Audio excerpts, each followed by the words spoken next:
Good evening and welcome back to Almighty Sleep. Tonight we follow a man who knew the ending of his own story and walked toward it anyway. Hector of Troy was not the strongest warrior of the ancient world, not the fastest, not the most favoured by the gods, and he would be the first to tell you so, which is exactly what makes him remarkable. His war was not chosen, his enemy was not fair, and the city he died for fell regardless. Yet across 3,000 years his name has endured not as a warning, but as something closer to a gift. The world before the war, Troy, its people, and the weight of a city. Before there was a war, there was a city. And before the city had enemies, it had walls. Those walls are where the story really begins. Not with a goddess dropping an apple at a wedding feast. Not with a fleet of 1,000 ships darkening the Aegean horizon, but with stone. With the extraordinary, almost impossible fact of a city that had existed for generations on a windswept hill in the northwest corner of what we now call Turkey, guarding the entrance to the Hellespont, that narrow strait of water connecting the Aegean Sea to the Black Sea beyond. A city rich enough to attract envy, old enough to carry legend, and strong enough that even the gods were said to have helped build its walls, which, as we will discover, is where some of the trouble began: Troy. The Greeks called it Ilion, and the surrounding region Troas. The people who lived there called themselves Trojans, though the city bore many names depending on who was telling the story and from which direction they were approaching. What mattered was not the name. What mattered was the position. Troy sat at one of the most strategically significant locations in the entire ancient Bronze Age world. Every ship moving between the Mediterranean and the Black Sea had to pass through the Hellespont, and they had to pass within sight of those walls. Trade winds in the region were notoriously difficult, often forcing ships to wait days or weeks before conditions allowed them through the strait. During those waiting periods, sailors needed supplies, they needed water, they needed somewhere to shelter, and Troy, positioned exactly where it was, had built an entire civilization on being that somewhere. This is worth pausing on, because it changes how we understand what Troy actually was and what the war that destroyed it really meant. This was not merely a city that happened to be beautiful, or a city that happened to be ruled by a powerful king. This was a city that existed at a choke point of international commerce, that had grown wealthy precisely because the world needed it to exist, and that had consequently developed the kind of confidence, the kind of cultural richness, the kind of architectural ambition that only prosperity across many generations can produce. Archaeological work at the site we now call Hisarlik in modern Turkey has confirmed what Homer and the ancient Greek tradition always insisted. There really was a Troy. There were in fact many Troys, city built upon city across thousands of years, each one rising on the ruins of its predecessor. The Troy of the Trojan War, which archaeologists generally identify as Troy 7a, dated to roughly the late Bronze Age, somewhere around the 13th or 12th century before the Common Era, was a substantial settlement, not enormous by modern standards, but real, walled, organised, prosperous. A genuine place with genuine people living genuine lives inside the most famous city in the history of human storytelling. Those people inhabited a world simultaneously familiar and utterly foreign to us. The Bronze Age Aegean was a world of palace economies, of warrior kings and their retinues, of gods who were not metaphors but genuine presences felt in the flight of birds and the crack of thunder and the outcome of battles. Religion was not something you practiced on a designated day of the week. It was the texture of existence itself, inseparable from farming and sailing and fighting and building. When a Trojan poured a libation before a meal, they were not performing a symbolic gesture. They were maintaining a live, reciprocal, potentially dangerous relationship with beings whose moods had immediate consequences. Kings in this world were not merely politicians or administrators.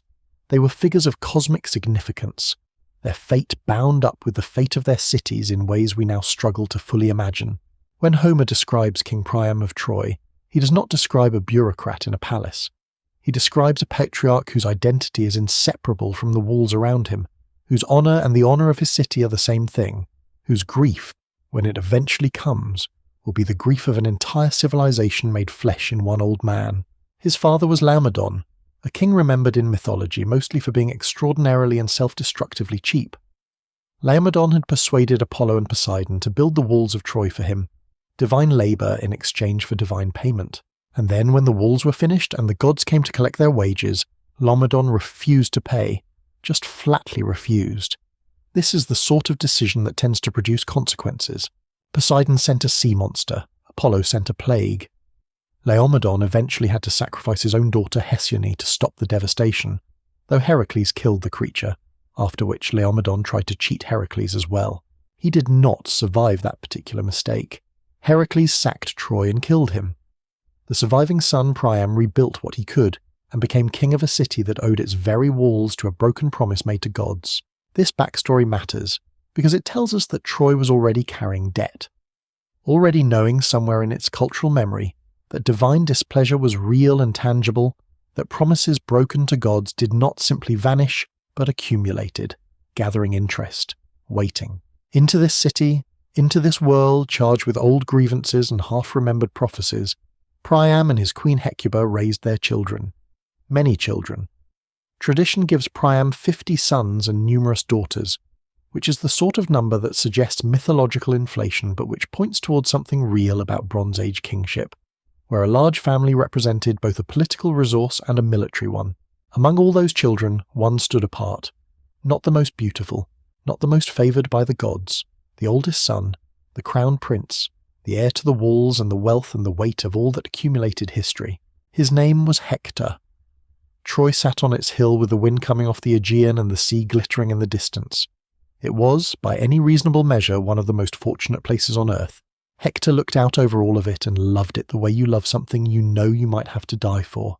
Not desperately, not dramatically, just quietly, in the way that people who live with weight learn to carry it, one morning at a time. The House of Priam, a family destined for catastrophe. There is something almost theatrical about the royal family of Troy, and I do not mean that unkindly. The House of Priam was the kind of family that mythologists and playwrights have always loved because it contained, in concentrated form, every variety of human strength and human weakness, arranged in a configuration that made catastrophe not merely possible, but looking back, almost inevitable. Not because the gods had predetermined everything, though they certainly had opinions, but because this family, in its particular combination of extraordinary gifts and extraordinary blind spots, had the tragic structure that the Greeks recognized as the architecture of a great story. Let us begin with the king. Priam, son of Laomedon, king of Troy, husband of Hecuba, father of what Homer tells us were 50 sons and many daughters, was by the time of the Iliad an old man who had outlived almost everything he ever expected to outlive. He had been young when Heracles sacked Troy the first time, following his father Laomedon's spectacular series of broken promises to gods and heroes alike. He survived. He was renamed, tradition holds, from Podarces to Priam, a word connected to ransoming, because his sister Hesione ransomed him from Heracles with her golden veil. He rebuilt. He married. He presided over a second age of Trojan prosperity that must have felt for much of his long life like vindication of the whole project of being Troy. Priam was not a foolish king. The evidence of the Iliad is consistent on this point. He had political intelligence. He could command loyalty. He maintained alliances with peoples from Lycia and Thrace and Paphlagonia, which requires sustained diplomacy that only a capable ruler can sustain across decades. He was loved the way old kings who have provided stability are loved, which is deeply and with a measure of dependence that makes grief complicated when they are finally gone. His one weakness, if you want to call it that, was his sons. He loved them too much and judged them too gently. Most parents will recognize this, and most parents will also tell you it is not really a weakness at all. It is just love making the decisions that love makes, which are not always the decisions that kingdoms require. Hecuba was made of sterner material. The ancient tradition presents her as a woman of fierce intelligence and fiercer grief, someone who understood the weight of what she carried without Priam's capacity for denial. She knew, probably earlier than anyone, that certain things in her family were heading toward disaster. She had dreamed of it, literally dreamed of it. Before Paris was born, Hecuba dreamed she gave birth to a burning torch that set all of Troy on fire. This is not the sort of dream you forget in the morning. The royal seers were consulted. Their verdict was unanimous. The child she was carrying would be the destruction of Troy. What Priam and Hecuba did with that information reveals everything about who they were. They did not make the hard decision. The infant Paris was given to a herdsman with instructions to expose him on Mount Ida. The herdsman could not bring himself to do it. He raised the child as his own. And when the boy eventually returned to Troy, beautiful and charming and trouble personified, his parents welcomed him home with the relief of people who had been granted a reprieve from a monstrous choice. Whether you see that as mercy or as cowardice, or as the entirely human failure to follow through on something terrible, it set everything in motion. The House of Priam did not consist only of Paris, though. There were many children, and most of them were doing their best. Deiphobus was one of the most important brothers, a fierce warrior who would play significant roles in Troy's defence, and who would, after Paris died, marry Helen, which tells you quite a lot about the kind of calculation that drove him.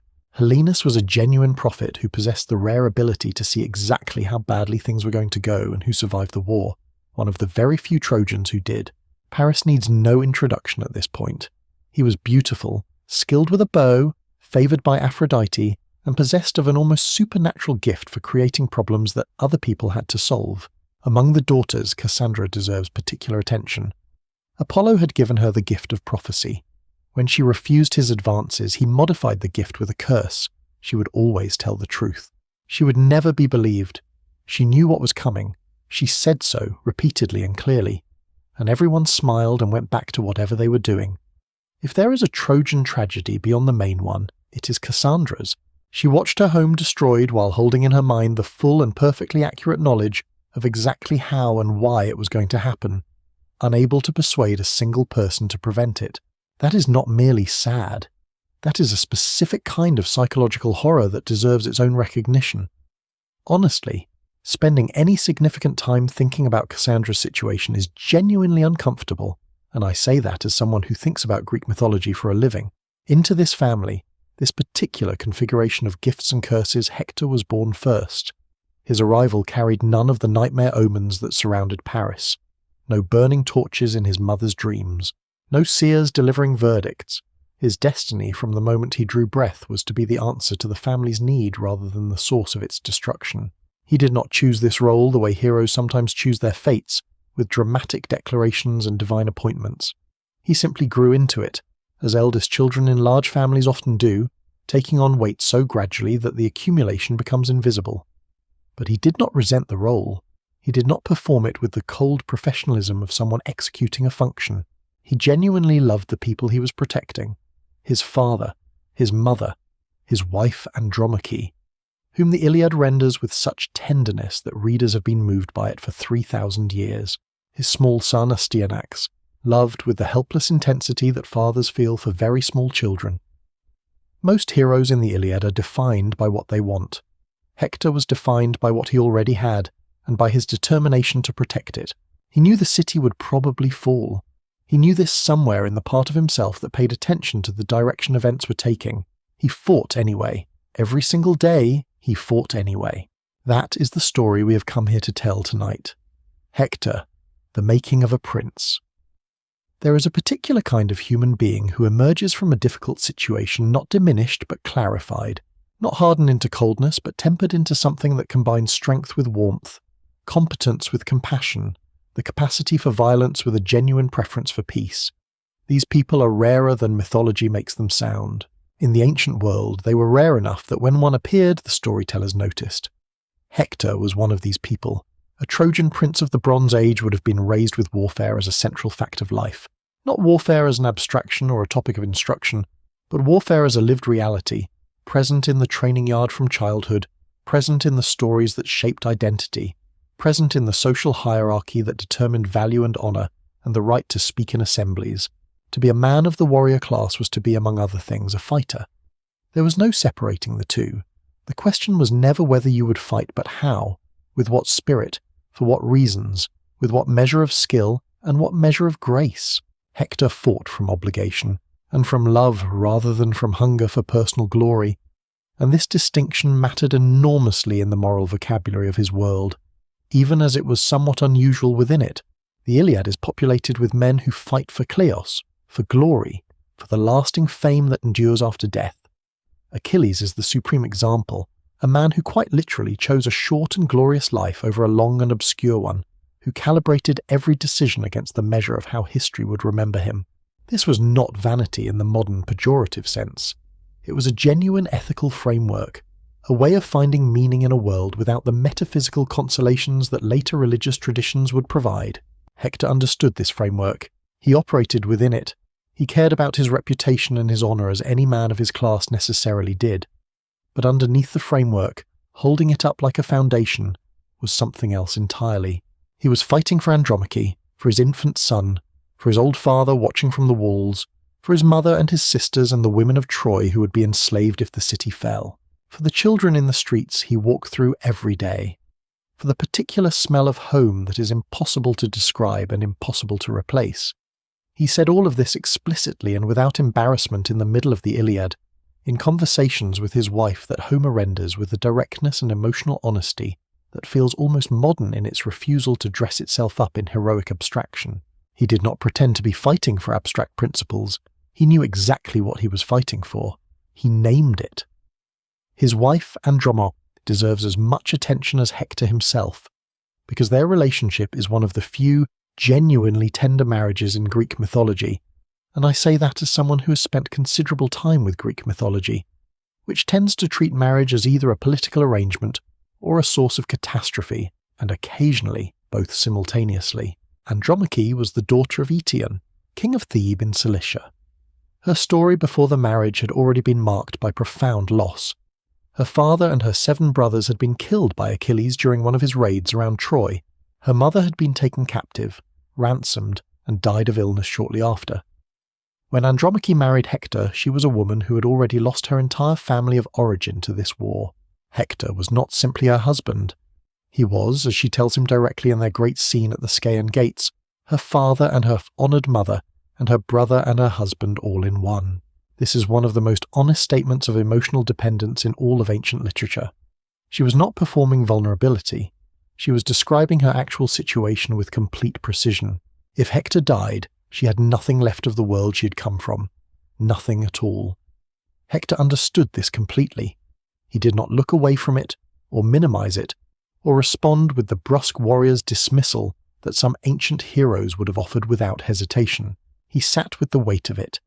He acknowledged what she was telling him, and then he told her the truth, which was that he knew Troy would fall, that he knew his father would die, and his mother would be enslaved and the city would burn, but that what he could not endure was the image of her being led away weeping by some Greek soldier to live out her life as a slave in someone else's house.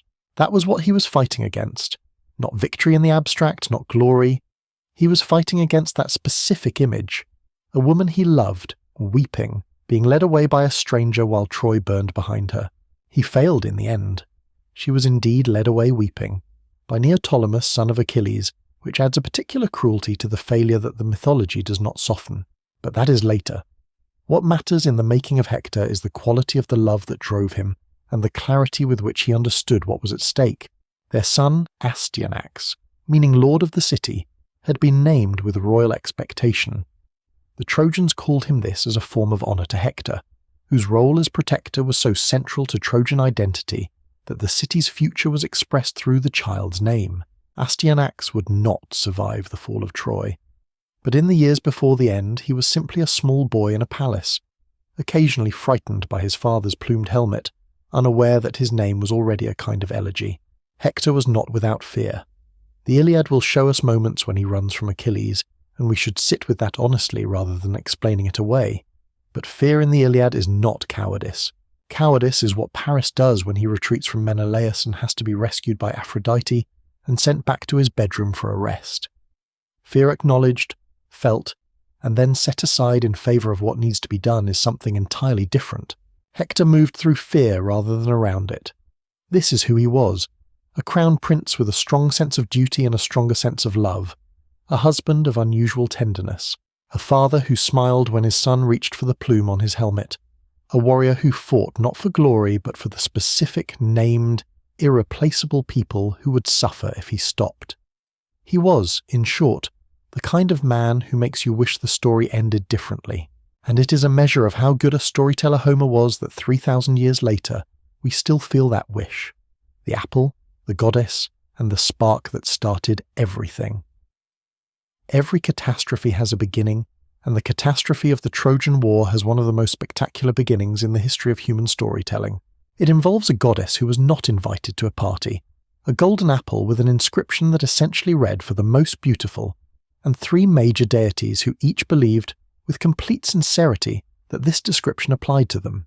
The Greeks, who were many things but never boring, understood that the best way to start a war was with a dispute about beauty at a divine wedding reception. The wedding in question was that of Peleus, a mortal king, and the sea nymph Thetis. Their marriage had been arranged by the gods somewhat against Thetis's will, after a prophecy revealed that any son of Thetis would be greater than his father.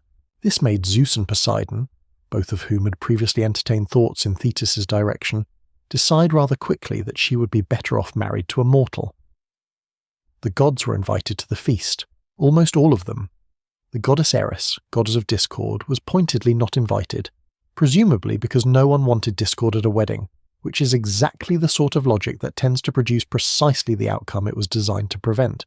Eris arrived anyway, as discord invariably does when pointedly excluded from arrangements, and she brought a gift. A golden apple thrown among the guests with the inscription for the most beautiful. 3 goddesses immediately claimed it.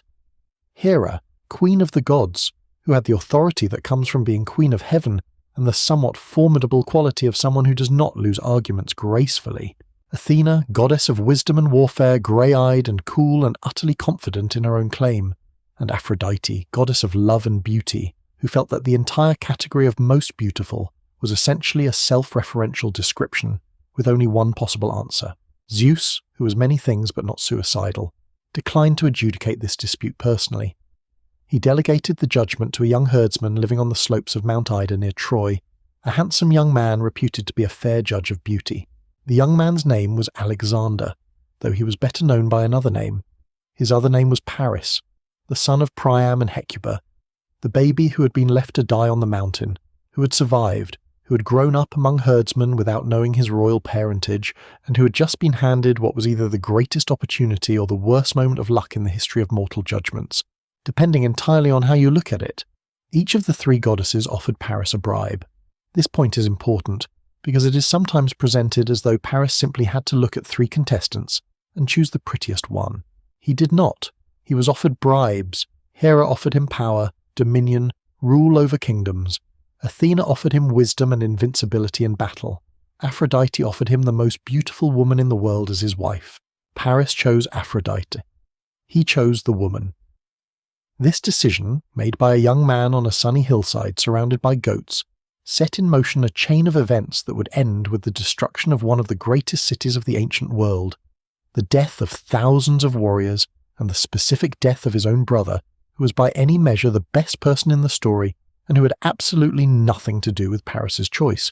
Nothing whatsoever, not even tangentially. The most beautiful woman in the world was Helen, daughter of Zeus and Leda, wife of Menelaus, king of Sparta, and by all accounts a woman of exceptional intelligence as well as exceptional beauty, though the mythology sometimes buries the intelligence under the beauty in ways worth noticing and resisting. Her marriage had been arranged through the famous oath of Tyndareus, named after Helen's mortal father, who had required all of her many suitors to swear before she chose among them that they would defend whoever she chose against any man who wronged him in connection with Helen. Clever politics. Tyndareus wanted to give Helen away without triggering a war among disappointed suitors. The oath bound them all to a collective defense of the chosen husband. What happened when Paris arrived in Sparta depends on which version of the tradition you follow, and this is actually a more important question than it might initially appear. In one version, Helen was charmed and enchanted by divine interference, compelled to go with Paris against her real will. In another, she went voluntarily, tired of Sparta and the life she'd been given, making a decision she understood would have consequences. Homer is extraordinarily careful not to resolve this ambiguity, which is one of the many reasons he was a great poet. The Helen of the Iliad carries genuine self-recrimination about her role in the war, but also cannot quite entirely regret the choice, which is the honest complexity of how people actually feel about irreversible decisions.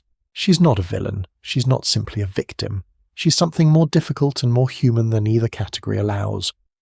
What is not ambiguous is the response of the Greek world. Menelaus called in the oath of Tyndareus. The former suitors, all of them now kings and commanders, were obligated to join him. Agamemnon took command, motivated not purely by brotherly love, but by the recognition that this was an opportunity to lead a pan-Hellenic coalition against a wealthy and strategically significant city. The heroes came, Odysseus reluctantly, having heard prophecies suggesting 10 years of suffering. Diomedes, fierce and brilliant. Ajax the Greater, enormous and stubborn in ways that would eventually destroy him. Nestor, old and wise and deeply attached to the sound of his own voice. And Achilles, greatest warrior of the age, son of that same Thetis whose wedding had started the whole thing, which gives the enterprise a circular irony the Greeks very much appreciated. Back in Troy, Hector faced an impossible situation with characteristic directness. His brother had taken another king's wife, and the entire Greek world was mobilizing in response. There are traditions suggesting Hector argued for returning Helen, recognizing that no city could sustain a war against assembled Greek power indefinitely. There are equally strong indications this view was overruled. When the decision was made to fight, Hector picked up his shield and went to the walls and looked out over the plain where the Greek ships would soon be landing. He understood what he was looking at with the full weight of his intelligence and his knowledge of war. He understood it probably better than anyone else in Troy, and then he went to find his wife and his son and hold them for a while, because people understand the value of what they have exactly in the moment it begins to be threatened. Troy prepares. The war arrives at the gates. The Greek fleet did not arrive in silence. 1,000 ships, or near enough to make no practical difference, moving across the Aegean in whatever formation a Bronze Age fleet of that size managed to maintain, would have been visible for a considerable distance. The smoke of their cooking fires at night, the flash of oars in the morning sun, the shadows they cast on the water before the first ships beached in the bay at the foot of Troy's plain. The sight of that fleet arriving has been described and redescribed so many times in so many languages over so many centuries that it has achieved a kind of permanence, a fixture in the human imagination as stable as any historical fact. Christopher Marlowe gave it to Dr. Faustus in the 16th century. That face that launched 1,000 ships and burnt the topless towers of Ilium, and the image has never quite left us. But it is worth thinking about what it actually looked like from Troy's perspective, from the walls, from the vantage of the people who were on the receiving end of that arrival. The Trojans would have had warning, messengers on horseback, reports from the islands and coastal settlements that the fleet had passed through. They had time to prepare, though preparation for something of that scale is less a practical matter and more a psychological one. You can sharpen swords and stack arrows and reinforce gates until you feel that everything that can be done has been done. The preparations are real. And then the fleet arrives anyway, and all the preparations suddenly seem very small. Priam called his council. The Iliad gives us a picture of the Trojan council that is worth attending to carefully, because it represents something important about how decisions were made in this kind of society. It was not a democracy. Priam was the king, and his word carried final weight. But he consulted. He heard arguments. Voices were raised on different sides. Among the Trojan elders and advisors, there were those who genuinely believed that returning Helen was the correct course of action, that the war could be avoided or ended early if the original wrong was simply undone. The most notable of these voices belonged to a man named Antenor, one of Troy's senior advisors, a man of genuine wisdom and genuine loyalty to the city, whose counsel was consistently the more prudent counsel, and who was consistently not followed. Against them stood those who argued that Troy was strong, its walls were divine, its allies were numerous, and that submitting to Greek demands would set a precedent for submission that would invite further demands and further encroachments on Trojan sovereignty. Paris himself presumably argued for keeping Helen, a position he held with the conviction of a man whose entire position rested on not giving her back. Hector's position in these councils is interesting precisely because Homer does not give us a clear and simple version of it. The Hector of the Iliad is not a war hawk. He is not someone who wanted this war or gloried in its prospect. But he is also, by the time Homer's poem begins, already committed to fighting it, because the decision had been made and his role was to execute it with everything he had rather than to continue arguing about whether it should have been made different. There is something that mature people recognize in this position. At a certain point, arguing about whether a decision was correct becomes less useful than executing the best possible version of the situation you're actually in. Hector had reached that point, or perhaps been forced to it by the logic of his position and his character. He was the crown prince. He was the war leader. He was the man Troy needed him to be. He became that man without, as far as the text suggests, ever entirely abandoning his private reservations. The first days of the Greek arrival established patterns that would persist for most of the war. The Greeks beached their ships along the shore and established their camp, a fortified settlement of considerable size that the Iliad describes in enough detail to suggest it was genuinely elaborate. with huts for individual commanders and communal spaces and the ships drawn up on the beach in rows. The Trojans maintained the city's walls and defended the plain. Neither side was immediately capable of a decisive strike against the other. Troy was not going to simply fall to assault. Those divine walls were formidable, and the Trojans had plenty of supplies and determined defenders, and the defensive advantage that walled cities always possess. The Greeks could not simply charge the walls and expect to take the city. What ensued was a peculiarly rhythmic kind of warfare, characterized by long periods of relative inaction, punctuated by battles on the plain between the city and the Greek camp. The Iliad begins in the 10th year of this war. This is a detail worth pausing on, because it transforms the nature of what we're reading. Homer is not describing the beginning of the war or its ending, at least not directly. He's describing a few weeks in the 10th year of a siege that had already consumed a generation. Both sides had been at this for a decade. The warriors who had come from Greece as young men were now, many of them, men of middle age. The children they had left behind were nearly grown. The city they were besieging had been besieged for 10 years and had not fallen, which tells you something about both Troy's strength and about the fundamental difficulty of the military situation. The great heroes of both sides knew each other by this point. They had fought opposite each other across the plain. They had watched each other's performances with the particular attention that skilled fighters pay to skilled opponents. There was, strange as this sounds, a kind of mutual respect across the battle lines, a recognition of shared excellence that the warrior culture of this world could not entirely suppress, even in enemies. Hector was known to the Greeks. His name meant something. When he appeared on the battlefield, the Greek response was not dismissal, but heightened alertness. The Trojan allies who had come to fight beside the city's defenders added further complexity to the war. Sarpedon of Lycia brought his Lycians. Glaucus of Lycia fought with him. From the north came the Thracians. From further afield came other contingents whose names and homelands are catalogued in the Iliad with the same loving, comprehensive attention that Homer gives to the Greek contingents in his famous catalogue of ships. Troy was not alone. It had built, over years and through Priam's diplomacy, a genuine alliance of peoples who had their own reasons for opposing Greek power in the region. Hector commanded all of this, and commanding an allied force is harder than commanding your own army. Allied contingents have their own commanders with their own egos and their own ideas about strategy and their own calculations about what this war is worth to them. Managing these dynamics while simultaneously leading the fighting on the plain was a substantial leadership challenge that Hector appears to have handled with the same quiet competence he brought to everything else. The women of Troy watched from the walls. This is an image that the Iliad returns to repeatedly, and it carries enormous emotional weight. The wives and mothers and daughters of Troy, watching their men fight on the plain below, watching the dust rise and the formations engage and the bodies fall, unable to influence the outcome, able only to witness it. The walls of Troy were not merely military fortifications. They were also the boundary between the world of action and the world of witnessing, between those who fought and those who waited. On one side, men with spears. On the other, women with their prayers and their terrible patience. Hecuba watched. Andromache watched.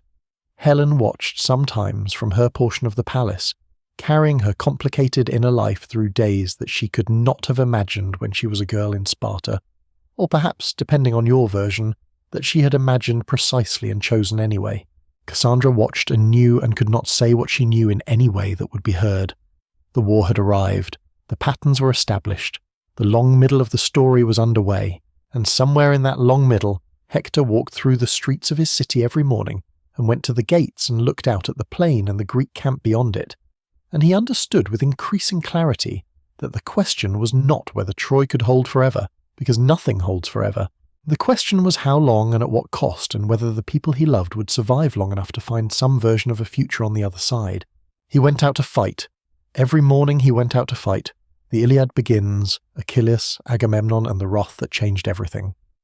Homer begins his poem with a single word in the Greek original placed first before anything else, before the subject of the poem, before the name of any hero, before any description of the setting or the situation.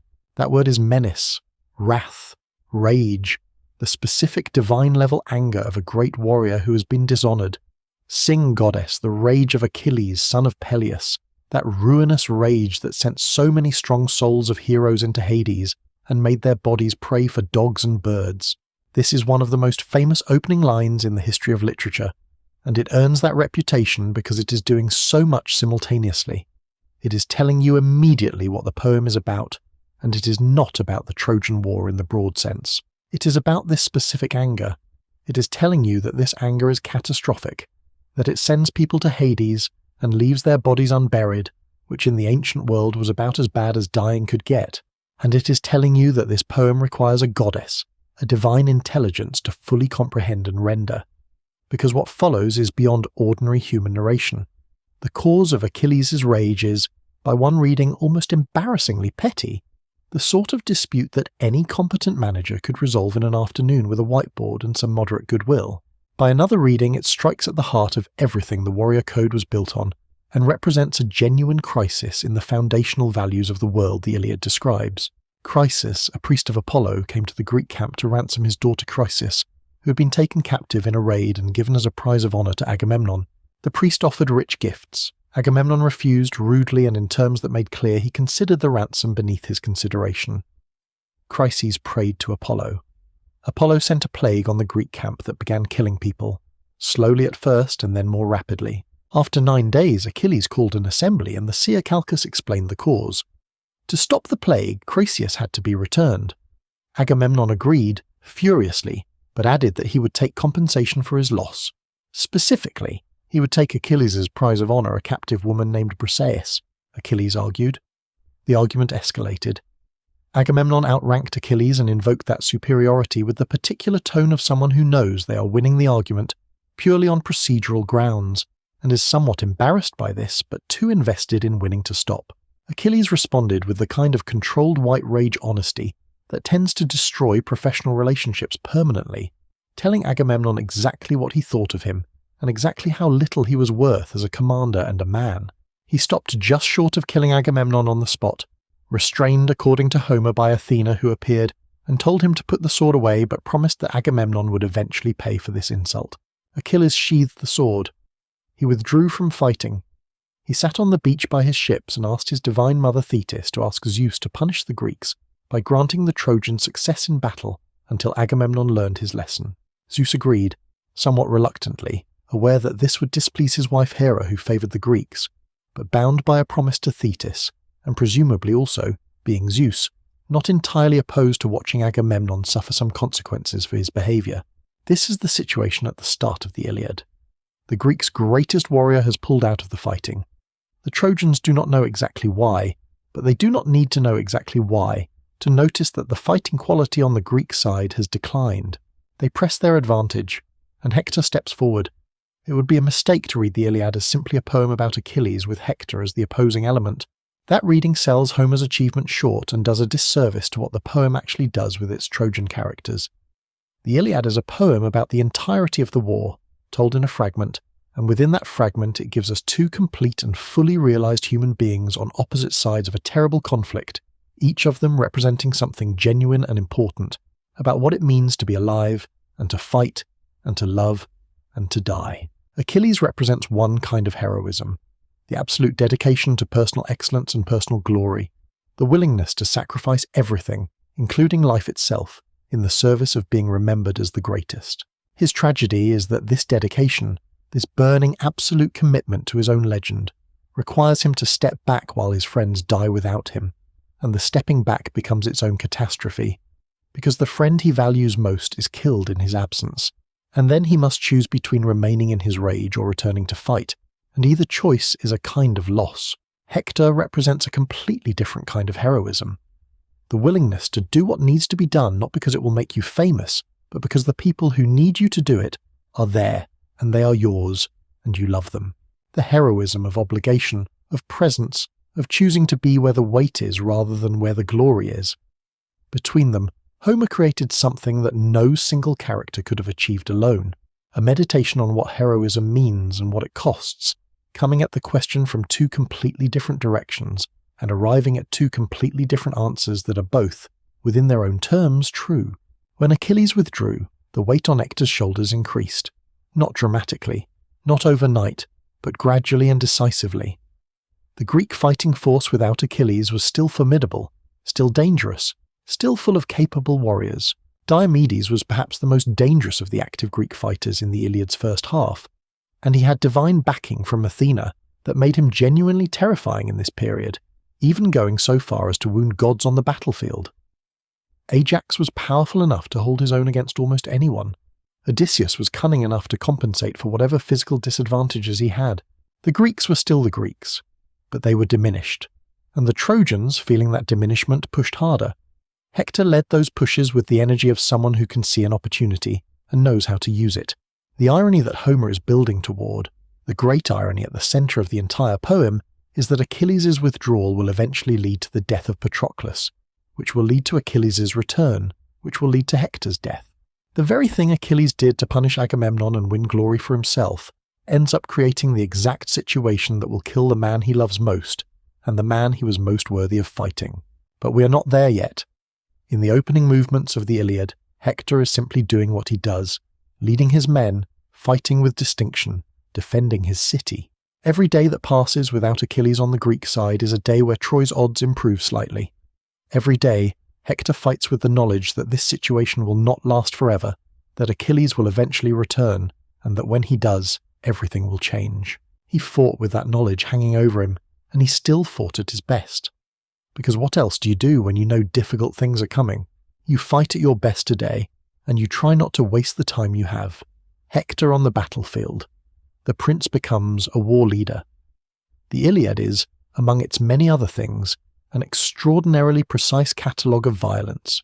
Homer describes Bronze Age combat with a detail and specificity that has fascinated and sometimes disturbed readers for as long as the poem has existed, a detail that suggests either direct experience of such fighting or access to a tradition that preserved it with remarkable fidelity.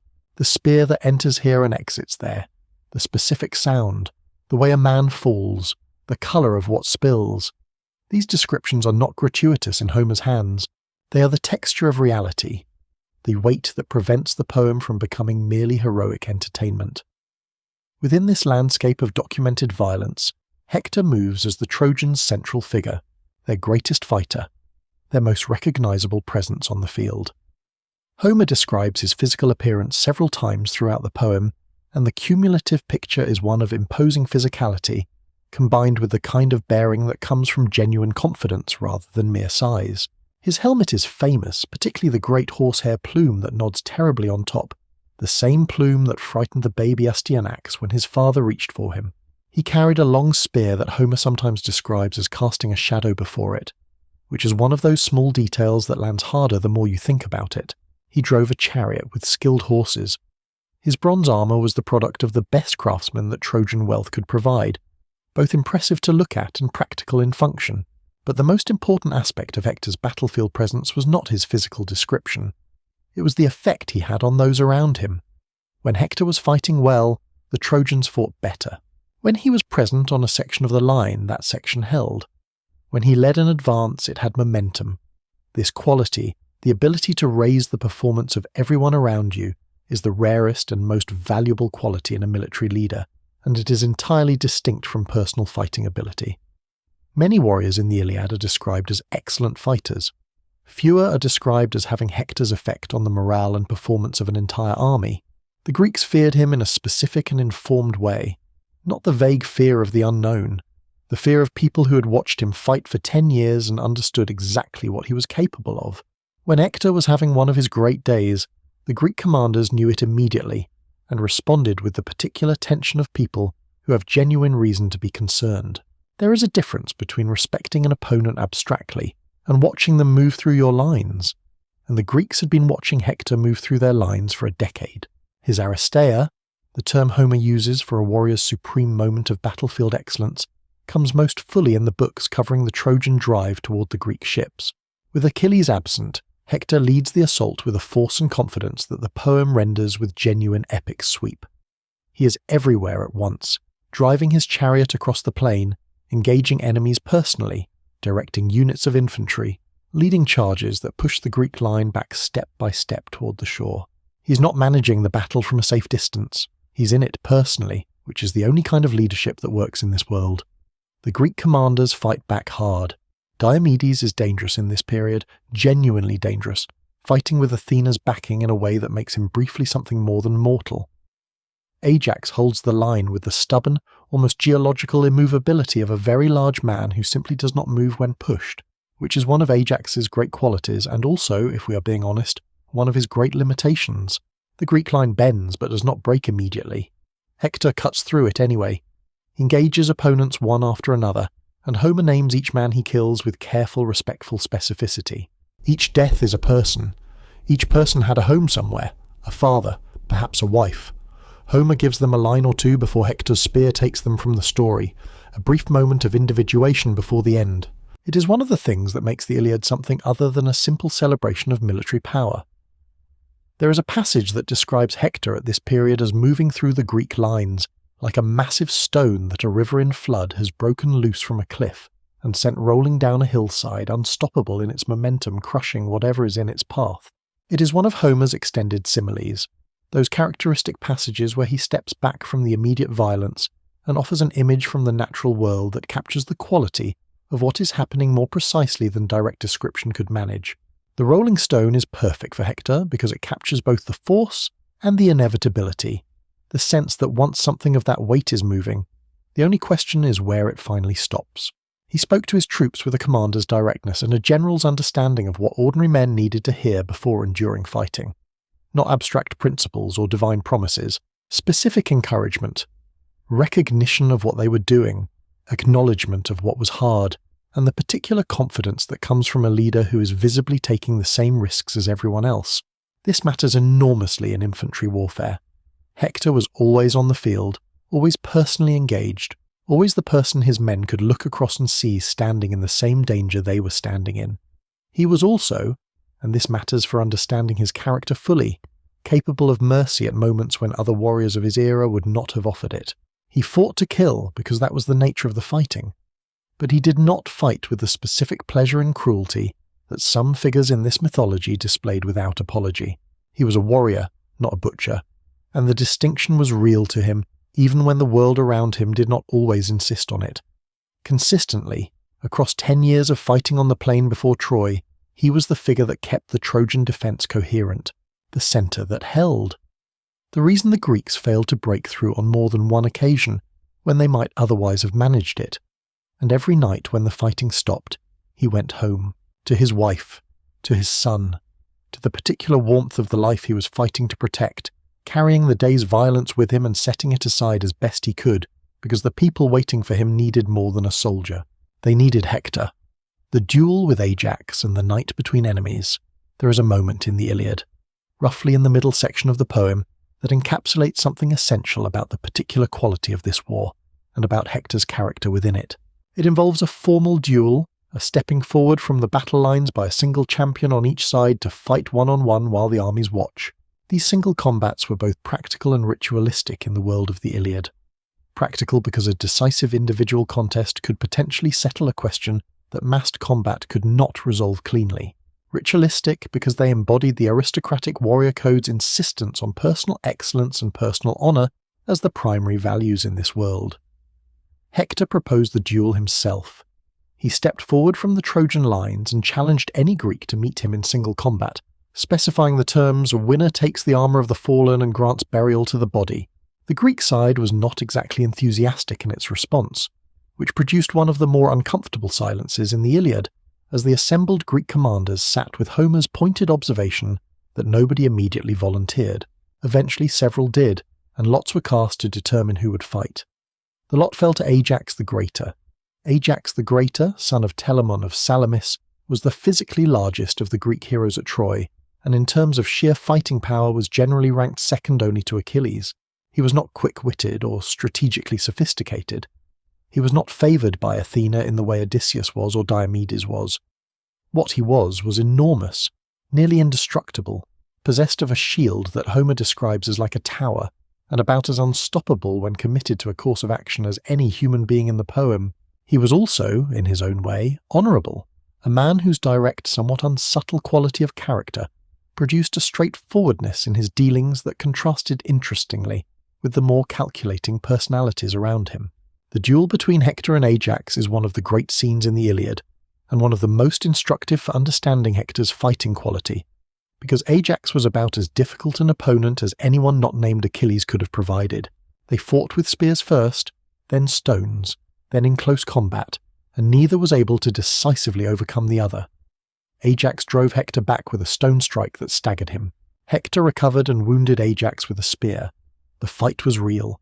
Both men were trying to win.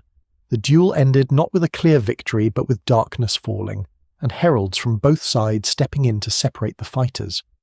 The excuse of fading light was real enough, but it also gave both sides a face-saving exit from a contest that had proven genuinely matched.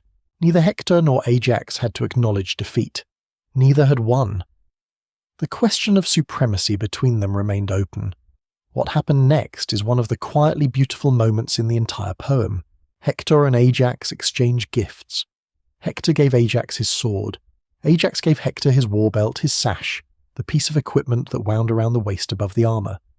These were not symbolic trinkets.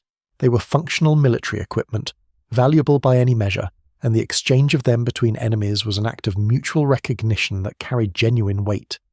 The gifts would both, in their own time, play terrible roles in future deaths, Hector's and Ajax's own, but at the moment of exchange they were simply the expression of one warrior's respect for another, of a recognition that excellence deserved acknowledgement even when it was wearing the wrong armour. The war required them to be enemies. Their shared understanding of what it meant to fight well allowed them to be, in this strange, suspended moment, something closer to colleagues.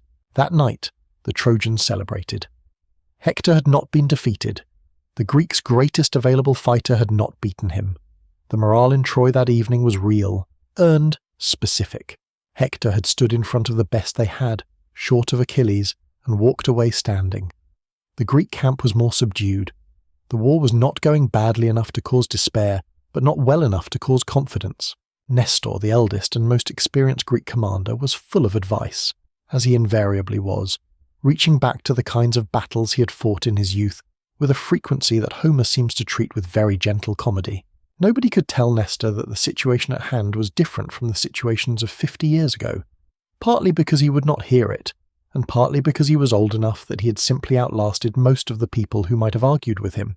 What the duel scene does for our understanding of Hector is something subtle and important. It shows him in an interaction with an enemy that reveals the dimensions of his character that pure fighting does not reveal. The proposal of the duel showed tactical intelligence and confidence. The fighting showed skill and genuine courage, but the exchange of gifts afterward showed something else, a capacity for recognizing the full humanity of the person opposite him, even when that person was trying to kill him, even when killing that person was his own professional obligation. This quality, the ability to honor your enemy without failing your cause, is one of the rarer human capacities, and one of the ones that tends to appear in people whose inner life is richer and more complex than their outward role suggests. Hector was a warrior. He was also a man who could imagine what Ajax's life looked like from the inside, what it meant to be that particular person carrying that particular shield, fighting in that particular war, and who could offer recognition of that life without in any way diminishing his commitment to the opposite side. The night between enemies was brief. Morning would bring more fighting and more dead. The sword and the war belt would keep their terrible appointments with future violence. But for a few hours, in the space opened by exhaustion and darkness, and the strange courtesy of matched opponents, the world of the Iliad contained something that was not rage or grief or calculation. It contained two men who had fought each other at their best, recognized what they had encountered, and chosen to mark it with a gift. Andromache at the gates, the most human scene in the Iliad. There is a passage in the 6th book of the Iliad that is, by any reasonable measure, one of the most emotionally resonant scenes in all of ancient literature. Scholars have been saying this for centuries. The people who encounter it for the first time, reading Homer in a college class or a quiet evening at home, have been saying it for just as long. It is the scene at the Scaean gates, where Hector comes back into the city briefly during the fighting to organize a religious ceremony and finds his wife and son before returning to the battle. On the surface, this is not a scene of great dramatic action. Nothing is attacked or defended.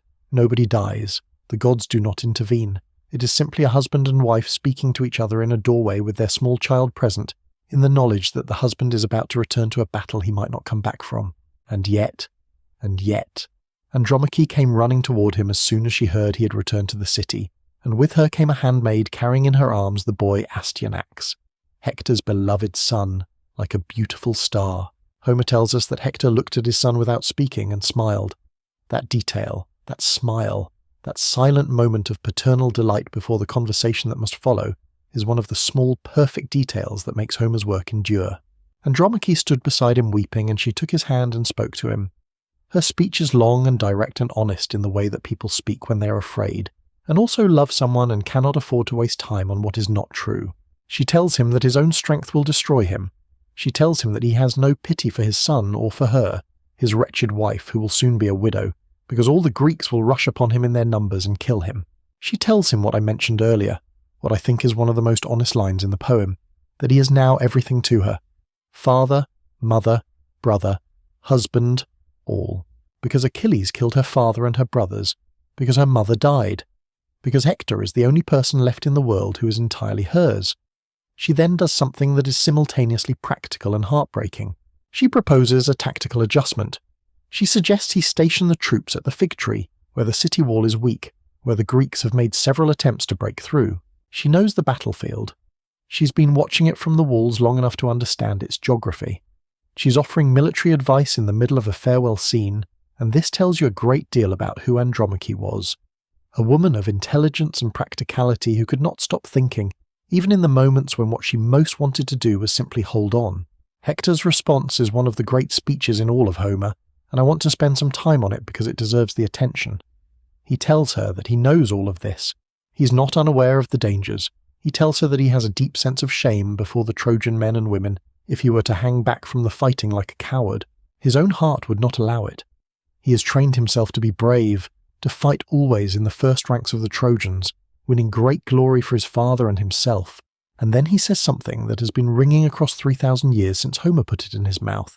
He says that the day is coming, he knows it well, when sacred Troy will be destroyed, and Priam, and the people of Priam. But it is not so much the grief of the Trojans that troubles him, not even his father's grief or his mother's, as the grief of Andromache herself, when some bronze-armoured Greek leads her away in tears, and she is enslaved, and she'll have to weave for another woman, and she will draw water from a foreign spring, and someone will see her crying and say, "That is the wife of Hector, who was the best fighter among the horse-taming Trojans when they fought around Troy." He knows Troy falls, he says so explicitly. He's not fighting under the illusion that he will save the city. He's fighting under the knowledge that he cannot save it, and he is fighting anyway, because he cannot bear the specific image of what will happen to her if he stops. This is not heroism as glory-seeking, this is heroism as love, the most ancient and the most human variety.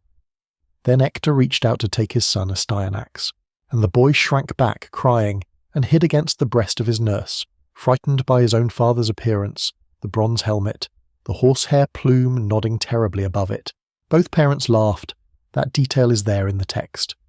Both parents laughed at their frightened child.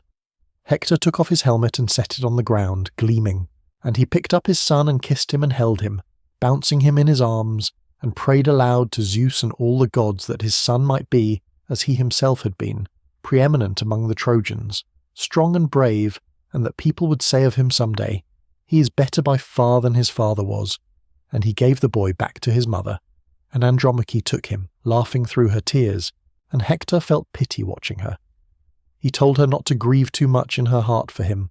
No man will send him to Hades before his appointed time, and no man, he says, in what is perhaps the most profound statement of stoic acceptance in the ancient world, escapes his fate, whether coward or brave man, from the moment of his birth. Go home, he tells her.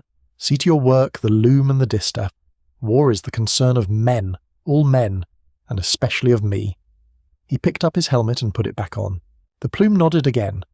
He walked back to the battle. The scene ends there, and Homer moves on, and you are left sitting with what you have just witnessed. A man who knows exactly what is going to happen. A woman who knows what is going to happen. A laughing child who does not yet know anything, and a helmet on the ground for a moment before it goes back on. Before the terrifying plume nods again, and the man it belongs to walks back toward the fighting. 3,000 years of readers have cried at this scene. They have cried because the love is real, rendered with documentary precision. They have cried because the child's fright and the parent's laughter are so specific and so universal. They have cried because Hector is honest about the future in a way that most of us spend enormous energy avoiding. And his honesty does not make him despair. It makes him more fully present in the moment he is in, holding his son, laughing at the plume, before he walks back to whatever comes next. They have cried, ultimately, because this is not a myth. This is a true thing dressed in mythological clothing.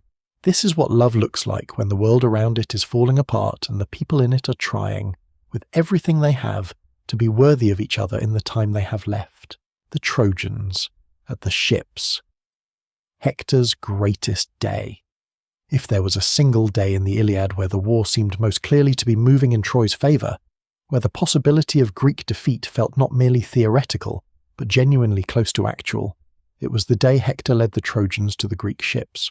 This is Hector's greatest moment of military achievement, and it comes in the books of the Iliad that cover the major Trojan assault on the Greek fortifications, the battle that pushes the Greeks back from the plain, all the way to their own defensive wall, through that wall, and to the beach where the ships were drawn up.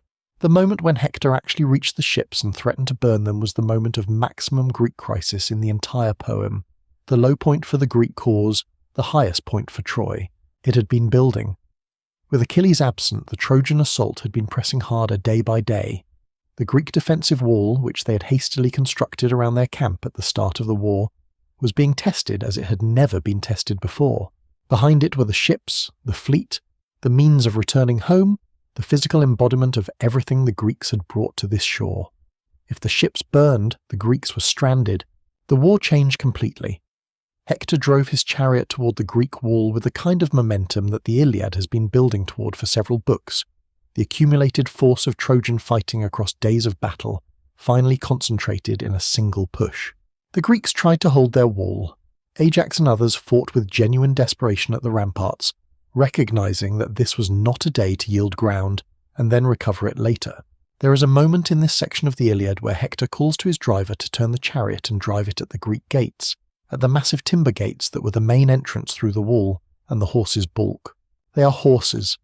They have horse sense, which in this case is the good kind, because those gates are enormous and reinforced and they have a wall on either side, and there are a lot of very motivated Greek warriors standing behind them. The horses balk. Hector gets off the chariot and picks up a stone, not a small stone. Homer describes it with a detail that suggests he wants you to understand that this was a genuinely impressive piece of rock, enormous and heavy. The sort of stone that two of the best men in the army could barely lever onto a cart, but which Hector swung and carried and threw at the gates. The gates shattered. Hector stepped through the ruined gates of the Greek wall and called to his men to follow him, standing in the breach with the Greeks scrambling back on the other side, and the image Homer creates at this moment is one of tremendous power. Hector stood there like swift knight, he writes, glowing in his bronze armour, which was terrible in its shining. The Greeks fled. They did not all flee.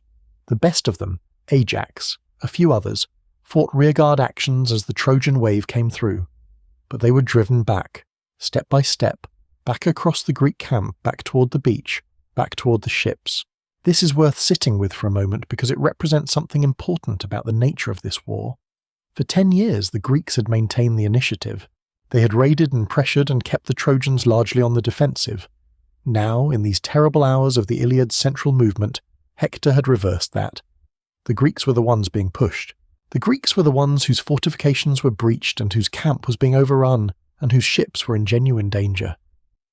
If you had been watching from Troy's walls that day, if you were Hecuba or Andromache or Priam watching from above, you would have seen your sons and husbands and defenders sweeping the Greeks back across their own ground, and for a few hours the possibility of something other than disaster would have been real and present. Inside the Greek camp, in his hut on the beach, Achilles watched. He watched through whatever combination of rage and grief and stubbornness was keeping him there, and he saw that things were going badly, and he did not yet move. His friend Patroclus was watching too, and Patroclus was less resigned to inaction, was feeling something building in him that Achilles would eventually be unable to resist. Hector reached the ships. He actually reached them. He set his hands on one of the Greek ships and called for fire to be brought. He was inches from changing the entire calculus of the war. The smoke from a burning Greek fleet would have been visible in Troy, and the effect on morale on both sides would have been decisive. Zeus was watching. The gods were watching. Divine machinery was running. Things were about to pivot. But for this moment, on this day, Hector of Troy stood with his hand on a Greek ship, and fire was being brought, and the war was, briefly, exactly where he needed it to be. He had done this. He had carried it here. 10 years of fighting, 10 years of defending, and now he was on the beach with his hand on the enemy's ships, and the day was his. The pivot was already turning. He did not know it yet. But the day was his. The death of Patroclus. The pivot of everything. There are moments in stories, as in history, that function as pivots. Before the moment, the story has one set of possibilities. After it, a different set, narrower, more inevitable, closing in.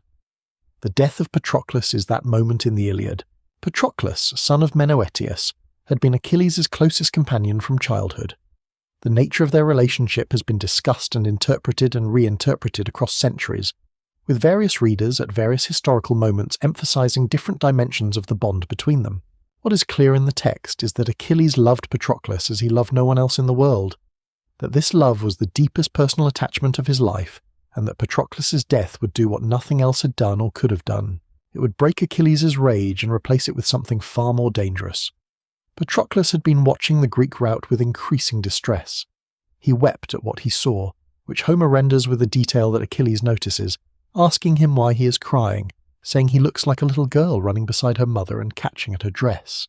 This is not cruelty on Achilles' part, but a kind of rough affection, an attempt to understand what his friend is feeling, and the use of the simile is interesting because Homer is the one deploying it, telling us that even the toughest warriors in this world had access to that kind of vulnerability without it diminishing them. Patroclus made his request. He asked Achilles to let him go and fight, wearing Achilles' own armour. If the Greeks saw the armour, they would think Achilles had returned, and the psychological impact alone might be enough to turn the battle, to buy the Greeks time. He was not asking to be Achilles. He was asking to borrow enough of Achilles' reputation to do what needed to be done. Achilles, and this is one of his crucial failures in the poem, agreed with conditions. "Go," he said.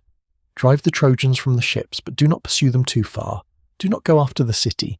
Do not take my glory from me by winning too much." He placed a limit on Patroclus' orders and then watched him go. Patroclus in Achilles' armour was terrifying to the Trojans. The Greeks rallied. The Trojans were pushed back. Patroclus fought brilliantly, killing numerous Trojans, driving the attack with the energy of a man who has been watching disaster from the sidelines, and is finally doing something about it. He killed Sarpedon, Hector's great Lycian ally and son of Zeus. Zeus agonized over whether to save Sarpedon and was persuaded by Hera not to, because the order of fate could not be disturbed even for a divine son, and Zeus let his beloved Sarpedon die, and had him carried to Lycia for burial with all honour. Patroclus forgot the conditions Achilles had set. He drove on. He pursued the Trojans further than he had been told to go, pushed by the momentum of his own success and the genuine fighting instinct of a skilled warrior, pushed perhaps also by the belief that this might be the moment, the opportunity to actually end this thing. Apollo watched. Apollo had been protecting Hector throughout the battle, as divine patrons did for favoured warriors, and Apollo decided to intervene more directly. He came behind Patroclus, unperceived, and struck him on the back. The blow was not a wound, but a stunning, a disorientation, a sudden stripping away of capacity. Apollo knocked the helmet from Patroclus' head and broke his spear and stripped the shield from his arm. Euphorbus, a Trojan warrior, was the first to strike the exposed and disoriented Patroclus, throwing a spear into his back. It was not a killing blow, but it was enough to stop him. And then Hector came. Hector saw Patroclus stumbling, saw the divine protection stripped away and moved. His spear went through the belly of Patroclus, and Patroclus fell. The Iliad gives Patroclus dying words. He tells Hector not to boast too much because death came to him through 3 actors, Fate and Apollo and only third Hector, the least of the 3. And he tells Hector that death stands close to him, that Achilles will kill him. Hector answered with words that show something about where his mind was in that moment. He suggested that Achilles himself might die first. He did not know what was already moving toward him. He did not yet understand that the thing in Achilles that had been frozen solid by rage had just been shattered, and that what was replacing it was something immeasurably more dangerous. Hector stripped the divine armour of Achilles from Patroclus' body and put it on himself. This is another of the small, terrible ironies that the Iliad contains. The armour made by a god for a divine mother's son, now worn by the man who killed his friend, and Achilles would be getting new armour anyway because his mother would go to Hephaestus and ask. The armour fit Hector. The divine armour settled on a mortal warrior who was, by any human measure, worthy of it.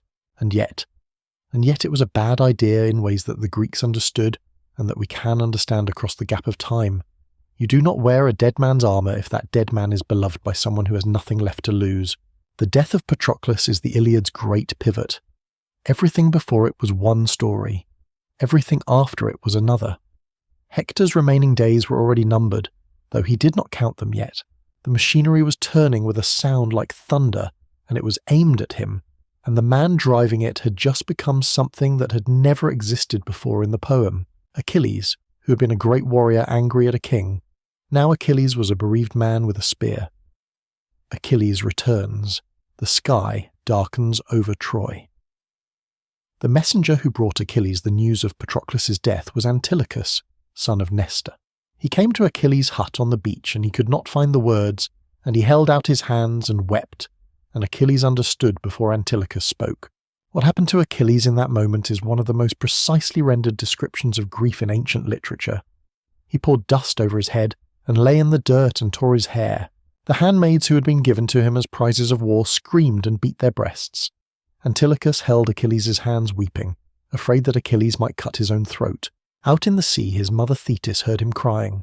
She came up from the depths with her sea nymphs around her, and she held her son as he wept, and told her that his beloved Patroclus was dead, killed by Hector, and that Hector was wearing his armour, and that he was going to return to fight and kill Hector. Thetis told him that if he killed Hector, his own death would follow shortly after. The prophecy was specific on this. Achilles' fate was tied to Hector's. When Hector died, Achilles would die soon. Achilles said, "Let it be so." He said he wished to die immediately after killing Hector rather than remain alive, away from battle, bringing no justice. He said that he had failed Patroclus, had sat there while his friend was killed far from home, and now he would be the death of Hector. Thetis asked him to wait only until she brought him new armour from Hephaestus. She went to Olympus.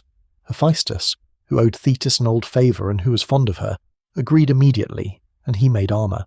The description of the shield that Hephaestus made for Achilles is one of the most famous passages in all of Homer, and it is famous because what Hephaestus put on that shield was essentially a picture of the entire human world.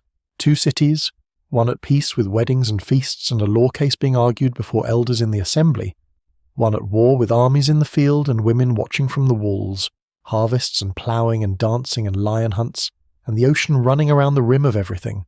The world as it is, in its full complexity, in its full beauty and violence and rhythm, compressed into a shield made for the man who was about to end all of it for Hector. There is a grimness to this detail that I think Homer intended. The most beautiful, most comprehensive picture of everything worth living for, given to the man whose only purpose in the immediate future was revenge and death. The shield was the world. Achilles was about to use it to kill someone.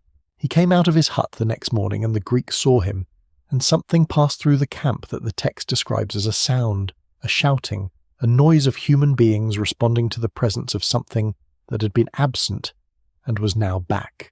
The Greeks who had been beaten back to the ships rallied not at any specific military development, but at the sight of Achilles, not yet in the fighting line but present, standing in the camp, visible, announcing by his mere presence that what had been happening for the last several days was over.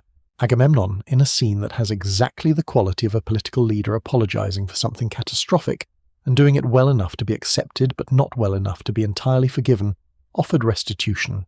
He offered Briseis back, and gifts, and general acknowledgement that he had been wrong. Achilles accepted.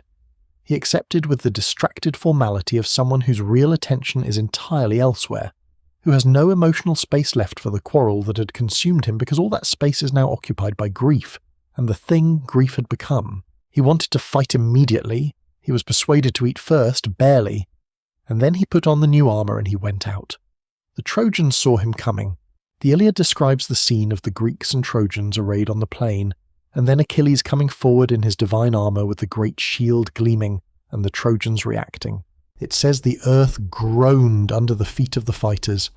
It says that Achilles gave a shout and his voice was like the sound of a trumpet surrounded by enemy troops, and the hearts of the Trojans were troubled. Hector was told. Polydamas, one of Hector's most sensible advisors, argued that the Trojans should retreat behind the walls. Achilles was back. The situation had changed fundamentally. Behind the walls they could withstand him. In the open field they could not. Hector refused. He said he would not retreat behind the walls. He had been leading the Trojans forward, he had been promising victory, and now to run back to the city felt to him like a failure of everything he had staked on this battle. He ordered his men to stand their ground. This was, militarily speaking, a mistake. Polydamas was right. Hector almost certainly knew it. But the decision was driven by something beyond military calculation, by the weight of what he had said and what he had promised and what he owed to the people who had followed him to the place they now stood. Retreating behind the walls after everything felt like abandoning the terms on which he had led them here. He stayed in the field. His men stayed with him. The sky over Troy was darkening in a way that had nothing to do with the weather, and everything to do with what was walking toward them across the plain in divine armour, with a spear that had been made for killing. The last day of Hector. Morning comes to Troy. There is a quality to certain mornings in the narrative of a life, mornings that are known, even at the time, to be carrying something different in their light, something that the people living through them feel in the specific way the air sits or the unusual quality of the silence. Whether this is retrospective mythologizing or whether some people genuinely perceive the weight of what is coming, we cannot say with certainty. What we can say is that the Iliad renders Hector's last morning with the kind of detail that suggests Homer understood he was writing something that needed to be remembered precisely. The city woke. The walls were still standing, the gates were still intact. Inside, Priam and Hecuba and Andromache and the household of the crown prince were there, alive, doing whatever the morning required them to do. The cooking fires were lit. The horses were tended. The ordinary business of being alive in a besieged city, a business that has its own relentless texture quite apart from whatever drama is occurring outside the walls, continued. Achilles was coming. Hector knew this. Everyone in Troy knew this. The man who'd been sitting in his rage on the beach since the beginning of Homer's poem, who had been absent from the fighting long enough that some Trojans had perhaps begun to believe the gods had simply removed him from the equation, was back. He was back, and he was different. Before, he had been a sulking champion. Now he was grief made into a weapon, and there is a particular quality of danger that this transformation produces in human beings that anyone who has ever made a grieving person angry will recognize immediately. Hector stood outside the Scaean gates.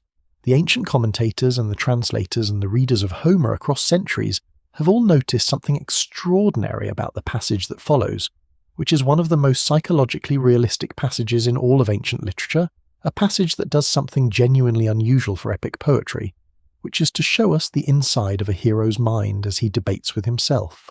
Hector stood alone outside the walls of his own city and talked himself through the situation he was in. He considered, and Homer gives us his actual thoughts with remarkable specificity, running back inside the gates. He rejected it. He considered going to meet Achilles in full armour without a weapon, and offering to give back Helen and all the wealth Paris had taken, to negotiate a peace, to offer everything that Troy had accumulated, to say it was all wrong, and they would undo it. He rejected that too. He knew, and says so in his own internal monologue, that Achilles would not receive him as a suppliant, that there was no meeting ground now between them where negotiation was possible, that Achilles would simply kill him where he stood, and there would be no credit in it, no heroic exchange, just execution. He thought about his choice to keep the men outside the walls rather than retreating when Polydamas advised it.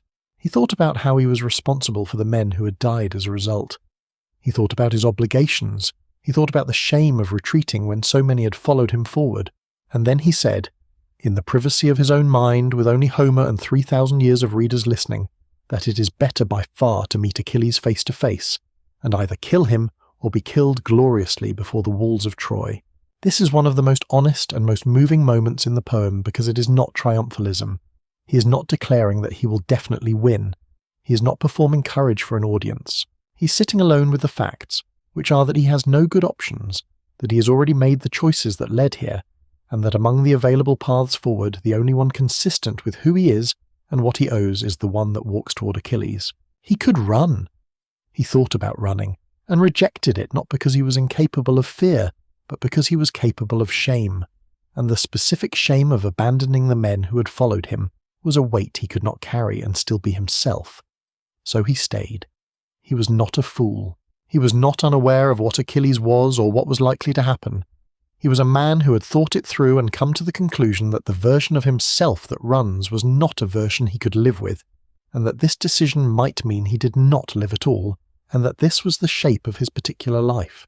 Inside the city, on the walls, his parents watched. Priam saw Achilles first.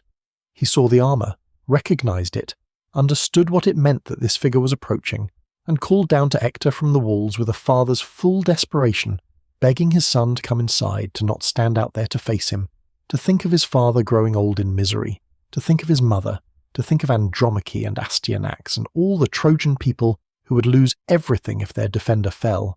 Priam's speech is extraordinary in its grief and in its honesty. He tells Hector what will happen to him, to Priam himself if Hector dies. He says he will live to see his sons destroyed, his daughters dragged away, his daughters-in-law enslaved, his grandchildren dashed against the ground. He says a young man who dies in war still has his beauty, but an old man killed in battle is stripped of everything, of the beauty of age and left bloody, and it is most pitiable of all. Hecuba called out too, and she pulled open her robe and held out her breast, the breast that had nursed him, and begged him to feel pity, to come inside the walls, to not go out against this man. Hector did not go inside. He stood there with the weight of what they said pressing on him, with the full knowledge of what this moment meant, with the grief that his own death would produce in the people he loved most, and he stood his ground outside the gate. He waited for Achilles. The morning had become something else. It had become the last morning, and he waited for what was coming with whatever combination of fear and acceptance and love and grief and duty a human being can hold simultaneously in the last hours of their life. The chase around Troy, Apollo withdraws. Achilles came across the plain like something that had been given permission to be exactly what it was. The Iliad has been building to this moment from its first word. Everything in the poem, every other battle, every divine conference, every moment of grief and rage and domestic tenderness has been moving the story toward this point, where the greatest warrior the Greeks had brought to Troy was finally aimed at the man who had killed the person he loved most. The narrative tension that Homer had sustained for 20 books compressed itself into the approaching figure of Achilles and the waiting figure of Hector, and something in the air of the poem changed. Hector saw him coming. And then, in one of the most debated moments in the Iliad, Hector ran. I want to say something about this before we go further, because the running is important and it has been misread in some traditions as cowardice or as a failure of Hector's heroism. It is neither of these things. What Homer is describing is a specific and entirely comprehensible response to a specific situation. Hector was standing alone outside the walls of Troy, watching the approach of a man wearing divine armour, carrying a divine spear, who had just been told by his divine mother that he would kill Hector, and who was now moving with the particular quality of motion that people move with when they are no longer bound by the ordinary considerations of self-preservation. Fear is not cowardice.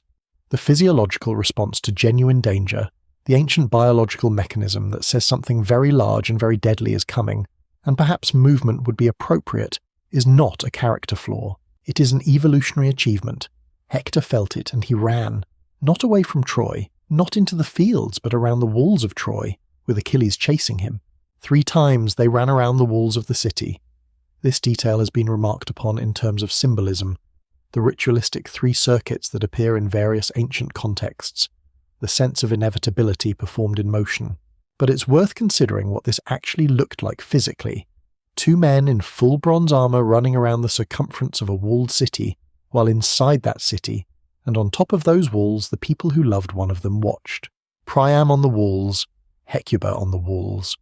Whatever portion of the Trojan population could see from an elevated vantage. Watching a man they loved run for his life around their own walls, with the thing that was going to kill him keeping pace. There is a passage in this section where Achilles tries to cut Hector off, to drive him away from the wall so the Trojans cannot dart out and assist him, and Hector tries to run back toward the city gates. The manoeuvring of it, the tactical dimension of a foot race where one man is trying to reach safety and the other is trying to prevent it, is rendered with the same precision Homer brings to everything. And throughout the chase, Apollo had been with Hector. The god of light and archery and so many other things had been Hector's divine patron throughout the Iliad, had protected him, had assisted him, had been present with him in ways that gave him an edge that a purely mortal warrior would not have had. Apollo withdrew now. This is the moment that the Greeks would have understood with complete clarity as the moment of fate's decision. Divine protection was not guaranteed forever. Gods could withdraw support when the appointed time came, when the thread that the fates had measured out had run its full length. When Apollo stepped back from Hector, it was not a betrayal exactly. It was the acknowledgement of something that could not be indefinitely postponed. Hector was alone. Athena appeared to him in the form of his brother Deiphobus. She came to his side and told him, in Deiphobus's voice, that she had slipped out from the city to fight beside him, that he was not alone, that together they would stand against Achilles. Hector felt the relief of it, the sudden sense that the isolation of his situation had been broken, that someone who loved him was here. He turned and stopped running. He called out to Achilles that he would not run anymore, that they should agree that the winner would treat the loser's body with respect, give it back for proper burial. Achilles refused. There are no oaths between lions and men, he said. There is no agreement between wolves and lambs. One of them was going to die, and that was all the agreement there was going to be. Hector understood the trap a moment too late. He turned to call on Deiphobus for the second spear that would enable him to keep fighting after his first throw, and Deiphobus was not there. He understood immediately. Athena had deceived him. The gods had set the trap and he had walked into it, and there was no second spear, and Achilles was coming, and this was going to be decided now, with what he had, against the best warrior alive. The Iliad records what happened in Hector's mind at this point with 3 Greek words that translators have rendered in different ways across the centuries, but whose meaning is essentially, he knew. He understood. He saw clearly. And what he saw was that the gods had chosen this moment, that his fate was sealed, and that the only thing left for him to do was to make his death mean something. He drew his sword, the big sword, the heavy sword. He charged. The death of Hector, the spear finds its mark. The charge of Hector toward Achilles at the end of the chase around Troy's walls is one of the great moments of the Iliad, not because it resulted in a Greek triumph, which it did, but because of what it says about the man making the charge. He had no divine protection. He had no second spear. He knew he was going to die. He charged anyway. Homer compares him to an eagle stooping from the heights, on a lamb or a cowering hare. The image is both grand and sad, because what comes after an eagle stooping on a lamb is not a duel but a capture. But the eagle image also contains something of Hector's essential quality, the concentrated power of his attack, the full commitment of his motion, the decision to be entirely himself in the last moments he had. Achilles moved to meet him, covering himself with his great divine shield, and the horsehair plume of his helmet, divine work, nodded. Achilles had been given armour made by the god of the forge. One of its properties, implied rather than stated in the text, was that it had no weakness at the joint where Hector had the best chance of landing a killing blow. Hector threw his spear at Achilles with all his strength. It struck the divine shield, and the divine shield held it, and it clattered to the ground. Hector had thrown his only spear. He turned to his brother. His brother was not there. He had no other weapon but his sword. He charged with his sword. Achilles, with his long spear, watched the charge and looked for the gap in Hector's armour, the place where the bronze plates met at the throat, the one vulnerable point. He found it. The spear went through the soft part of the neck. It was, Homer tells us specifically, not through the windpipe so that Hector could still speak. This detail is careful. Homer wanted Hector to have final words and arranged the physics of his dying to allow them. Hector fell. Achilles stood over him with the divine spear still in his hand. Hector's last words to Achilles were a prophecy. He told Achilles that his own death would come at the hands of Paris and Apollo there at the Scaean gates. He asked Achilles to let his parents ransom his body. He told him not to be led away by the dogs. Achilles answered. He told Hector not to beg, that he wished his own rage would lead him to cut and eat the flesh from Hector's body, and that his body would not be ransomed for any price, not even if Priam offered Hector's weight in gold. Hector died. On the walls of Troy, people saw him fall. The sound that came from the walls has been described by Homer and by every reader since with the same inadequacy that comes from trying to put language to mass human grief. Priam cried out and tore his hair. Hecuba wept and beat her breast. The people of Troy mourned their defender. What Achilles did next was terrible, and the Iliad does not flinch from it. He stripped the divine armour from Hector's body. He pierced the tendons of both feet, between the ankle and the heel, and he threaded leather straps through the wounds and tied them to his chariot. and he dragged Hector around the walls of Troy behind his racing horses. The Greeks came and stood around the body. Many of them stabbed it. This is in the text. It is recorded clearly. Men who had feared Hector in battle now stabbed his corpse. The dragging went around the walls of Troy, the same circuit that Hector had run in his last desperate sprint for life, but now performed by his corpse, and the people watching from above were the same people who had watched him run. Andromache did not yet know. She was at her loom in her house. She had been weaving and had ordered a bath to be prepared for Hector's return from battle, because she did not yet know there would be no return. She heard the sound from the walls, the women lamenting, and she felt something before she knew. She ran to the walls, she saw the chariot, she saw what was behind it, and she fainted. When she recovered, she spoke a lament, and among the things she said was this. She spoke to the tiny boy Astyanax, who was somewhere in the palace, too young to understand what had happened to his father, and she said that the city would fall after Hector, because there was no one left to protect it, and the boy would either live out his life as an orphaned child at the mercy of others, or die before he knew the grief of losing what he had. Both things would happen. In ways Andromache could not yet know, both things would happen. The body of Hector lay in the dust of the Greek camp, and the gods in Olympus were troubled by what had been done to it. Even gods have aesthetic sensibilities about the treatment of the dead, and what Achilles was doing crossed lines that the Olympian sensibility found uncomfortable. But that is the next chapter.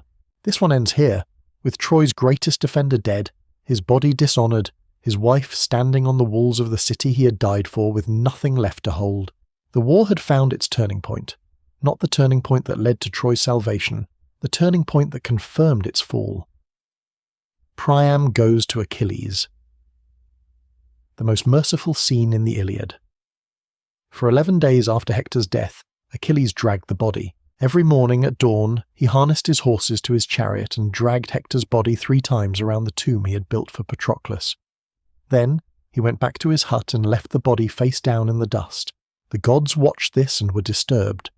Apollo argued most strongly that this had gone far enough, that Hector had always been generous to the gods, had never failed in his religious obligations, and that even grief-driven rage had boundaries.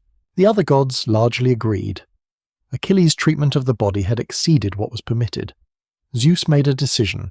He sent Thetis to Achilles to tell him that the gods were displeased and that he must release the body for ransom. He sent the goddess Iris to Priam to tell the old king to go to Achilles alone with a ransom and ask for his son back. Priam prepared the ransom.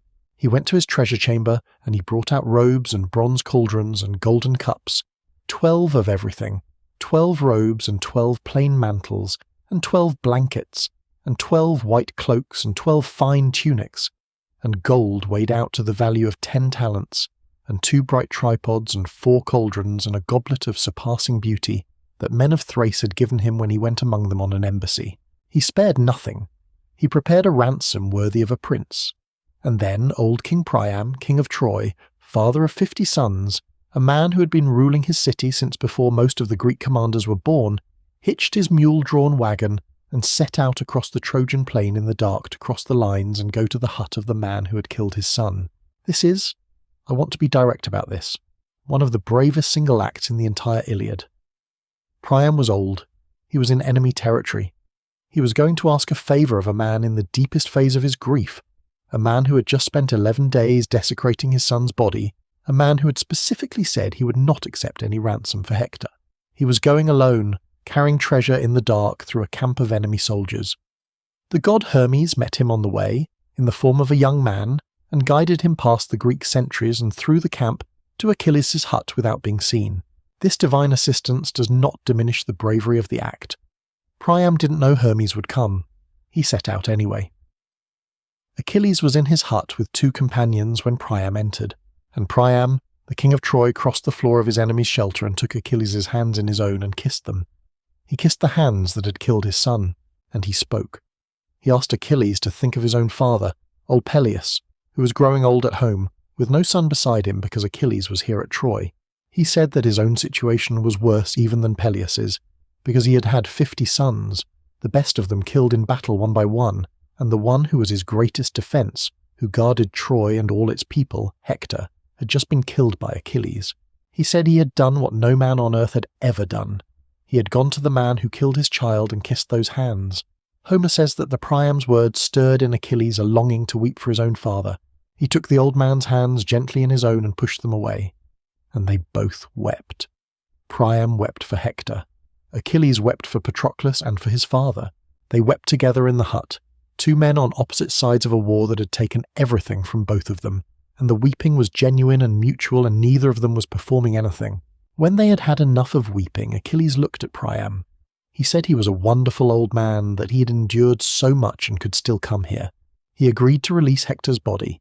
He had Hector's body washed and anointed and dressed in fine clothes, and he had it placed on a bier and lifted onto Priam's wagon. He came back inside and told Priam to eat with him, telling him the story of Niobe, who lost all her children to Apollo and Artemis, and who still ate after it was over because even overwhelming grief has to encounter the body's needs. They ate together. Priam asked Achilles how many days he needed for the funeral rites, and Achilles said to take whatever time was needed. 9 days for mourning, the 10th for the funeral, the 11th for the tomb, and on the 12th they would fight again if they had to. Priam slept in Achilles' hut that night, and Hermes woke him before dawn and led him safely back through the Greek lines with his son's body on the wagon. The scene of Priam going to Achilles is the Iliad's great act of moral grace, placed at the end of a poem about rage and grief and violence, as if Homer was determined to demonstrate that even in the extremity of this story, the capacity for human recognition and human mercy was not entirely extinguished. Achilles and Priam had every reason to be only enemies. They had nothing to give each other except this brief acknowledgement of shared grief, this mutual recognition that loss was loss and love was love regardless of which side of the walls you were standing on. It is not peace. They will fight again in 12 days. The war will continue. Troy will fall. But in this hut, in this night, two people who had been reduced to their most essential qualities by grief looked at each other and were, briefly, just human beings who had loved people and lost them. Homer ends the scene with Priam arriving back at Troy in the grey morning light, his son's body on the wagon, the city opening its gates to receive him. The funeral of Hector, Troy mourns its prince.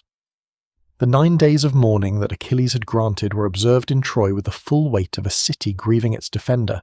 The body was brought back through the Scaean gates, and the people saw it, and the city's grief was immediate and total. Homer gives us the image of the women streaming forward, and Andromache and Hecuba leading the keening, the formal mourning song of the ancient world, the high-pitched, sustained expression of grief that was both personal and communal. There are 3 separate laments in the Iliad's closing section. 3 women who stand over Hector's body or near it and speak their grief, and each of them illuminates a different dimension of who Hector was and what his loss meant. Andromache went first. She held Hector's head in her hands and she spoke to him as if he could hear her, which is what people do. She told him that he had gone down to death and left her a widow in his halls, their child barely born, the child they had made together who would never be a man, because before he grew up the city would be sacked. She said that she would be taken far from this city to do slave labour, and the boy with her, or he would be thrown from the walls by some Greek, because Hector had killed that Greek's father or his brother, and they would not spare the child of a man who was so fierce in battle. She wept and called the Trojan women to weep with her. Hecuba mourned next. She was the child's grandmother and Hector's mother, and her grief was different. A mother's grief, which is a specific variety of grief that contains within it the full history of everything from birth onward. Every year of a child's life collapsed into the specific absence of that child. She told him that he was the most loved of all her children to the gods, because even in death they had taken care of him. She had expected to see him wasted by the grey bronze, but instead he was as if newly fallen, like someone Apollo of the silver bow had come to slay with his gentle arrows. And then Helen mourned.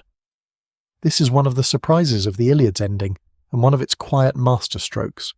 Helen, who was the ostensible cause of the war, who had been carried or had come to Troy and whose presence had set in motion everything that had killed Hector, stood over his body and mourned him. Her lament is the most surprising of the 3 because of what she says about him. She told him that he was the best of her husband's brothers. He had been gentle with her, had never mocked her. In 20 years in Troy she had never heard a harsh or unkind word from Hector. When others in the family were critical of her, when they blamed her for the war, Hector had restrained them with his gentleness, his goodness. He had been kind to her when no one had to be. This detail, Hector's kindness to Helen, is small and enormous simultaneously. He knew that she was the reason for the war that was killing his people. He knew that her presence in Troy was the justification for everything the Greeks were doing. He could have made her life miserable with a word, a tone, a withdrawal of common courtesy. He chose not to. He treated her with decency. This is Hector's character expressed in its most complete form, not in his great battles or his heroic speeches, but in his consistent, daily, unremarked decency toward a person he had every reason to resent. The funeral pyre was built on the 10th day. Great quantities of wood were brought. The body was carried out on the bier and laid on the pyre, and fire was set. Through the night the pyre burned. In the morning the white bones were gathered by Hector's brothers and laid in a golden chest, wrapped in soft purple robes, and placed in a hollow grave. The grave was covered over quickly, with men keeping watch, in case the Greeks attacked before the burial was complete. The hollow grave was filled in, and a great tomb mound was raised over it. And then they gathered for a feast in the house of Priam, king of Troy, and the feast was magnificent as was fitting. The last line of the Iliad is among the most famous in all of literature. So they performed the funeral rites for Hector, tamer of horses, his epithet, the thing that followed his name in the oral tradition that Homer had inherited and shaped. Tamer of horses, not destroyer of armies or great-souled or divine or godlike or any of the superlatives the poem applies to other heroes. Something specific and earthy and somehow right. Tamer of horses? The Iliad ended. The city stood, though both the reader and the people inside knew it would not stand much longer. The great poem's final action had been the return and burial of its greatest defender, and with that performed, with the obligation to the dead fulfilled, Homer closed the poem. What came after was not his to tell, or rather was not what the Iliad needed to tell. Other stories, other poems now lost or existing only in fragments, carried the narrative forward, but Homer had done his essential work. He had created Hector. He had given him his full life and his full death and his full funeral, and in doing so had created something that 3,000 years have not been able to diminish. After Hector, the fall of Troy and the fates of those he loved. The Iliad ends with Hector's burial, but the war did not end there. It continued, as wars tend to do when enormous investments of resources and honour and grief have been made on both sides, and neither side can easily find the exit.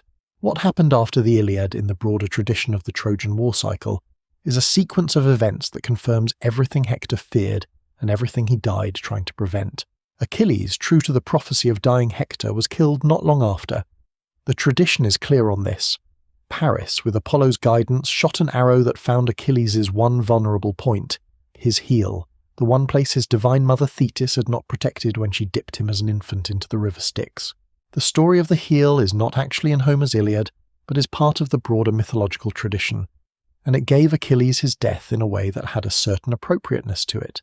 The greatest warrior of the age killed not in equal combat but by an arrow from a distance, shot by a man who was generally regarded as the least admirable of the major players in the war. Paris killed Achilles. That detail irritated the Greeks and their descendants for generations. The contest for Achilles' divine armour between Ajax and Odysseus ended with the armour being awarded to Odysseus by the judgment of Trojan captives, or by the votes of the Greek captains, depending on which version you follow, and Ajax went mad with rage at the dishonour and killed a flock of sheep in the belief that he was killing his Greek enemies, and when he recovered and understood what he had done, the shame was too great and he fell on his own sword. Ajax the Greater, who had duelled Hector to a draw and traded gifts with him in a moment of warrior grace, died by his own hand in the aftermath of a dispute about equipment. The Greeks tried various approaches to finally taking the city. Philoctetes, who had been abandoned on an island for 10 years because of a wound that would not heal, was retrieved because he possessed the bow of Heracles, and the city could not fall without it. Prophecy being specific sometimes in ways that seem almost bureaucratic. He came. He killed Paris with one of Heracles' poisoned arrows. Paris died. The war continued. Neoptolemus, son of Achilles, came to fight. A young man who had his father's fighting ability without his father's capacity for reflection, Neoptolemus would go on to play roles in the fall of Troy that the tradition records with considerable horror. The Trojan horse. It is here, finally, in the broader tradition that the fall comes. Odysseus conceived it. The Greeks built an enormous wooden horse and left it on the beach, apparently sailing away, apparently abandoning the siege. Inside the horse, in a hollow cavity, were Greek warriors. The Trojans debated what to do with the horse. Cassandra warned them, as she warned about everything, which meant the warning was received and ignored with the same exhausted inevitability that had attended all her previous warnings. The priest Laocoon, who also objected, was killed along with his sons by sea serpents, which the watching Trojans interpreted as divine punishment for impiety toward the horse, rather than as, shall we say, a timely removal of a dissenting voice by whoever was managing events in favour of the Greeks. The Trojans brought the horse inside the walls. That night the Greek warriors inside opened the horse's belly, let themselves out, opened the gates, and the fleet that had hidden behind an island came back. What happened in Troy that night is recorded in the tradition, in terms that do not soften it. The city was burned. The men were killed. Priam was killed at his own altar by Neoptolemus, which violated even the ancient rules about sacred spaces. The children were killed. Astyanax, Hector's son, the boy who had laughed in his father's arms and been frightened by the plumed helmet, was thrown from the walls of Troy. The traditions are consistent on this, and they do not make it easy. Andromache was taken as a slave by Neoptolemus. Hecuba was taken as a slave. Their individual fates diverged after this, with the tradition offering various accounts, but the common thread is that the women of Troy's royal house, the women Hector had fought to protect, were enslaved and dispersed across the Greek world. Andromache was given to Neoptolemus, son of the man who had killed her husband, and she spent years as his slave before eventually being given as a wife to Hector's surviving brother Helenus. Cassandra was taken by Agamemnon. She had told him he was going to die when he got home, which was true, but the habit of not believing Cassandra was apparently hard to break, even for a new audience. Agamemnon was killed by his wife Clytemnestra shortly after returning home. Cassandra was killed with him. The fates of those Hector loved were exactly as he had predicted in the great scene at the Scaean Gates, in his honest, devastating, anticipatory accounting of what would happen if Troy fell.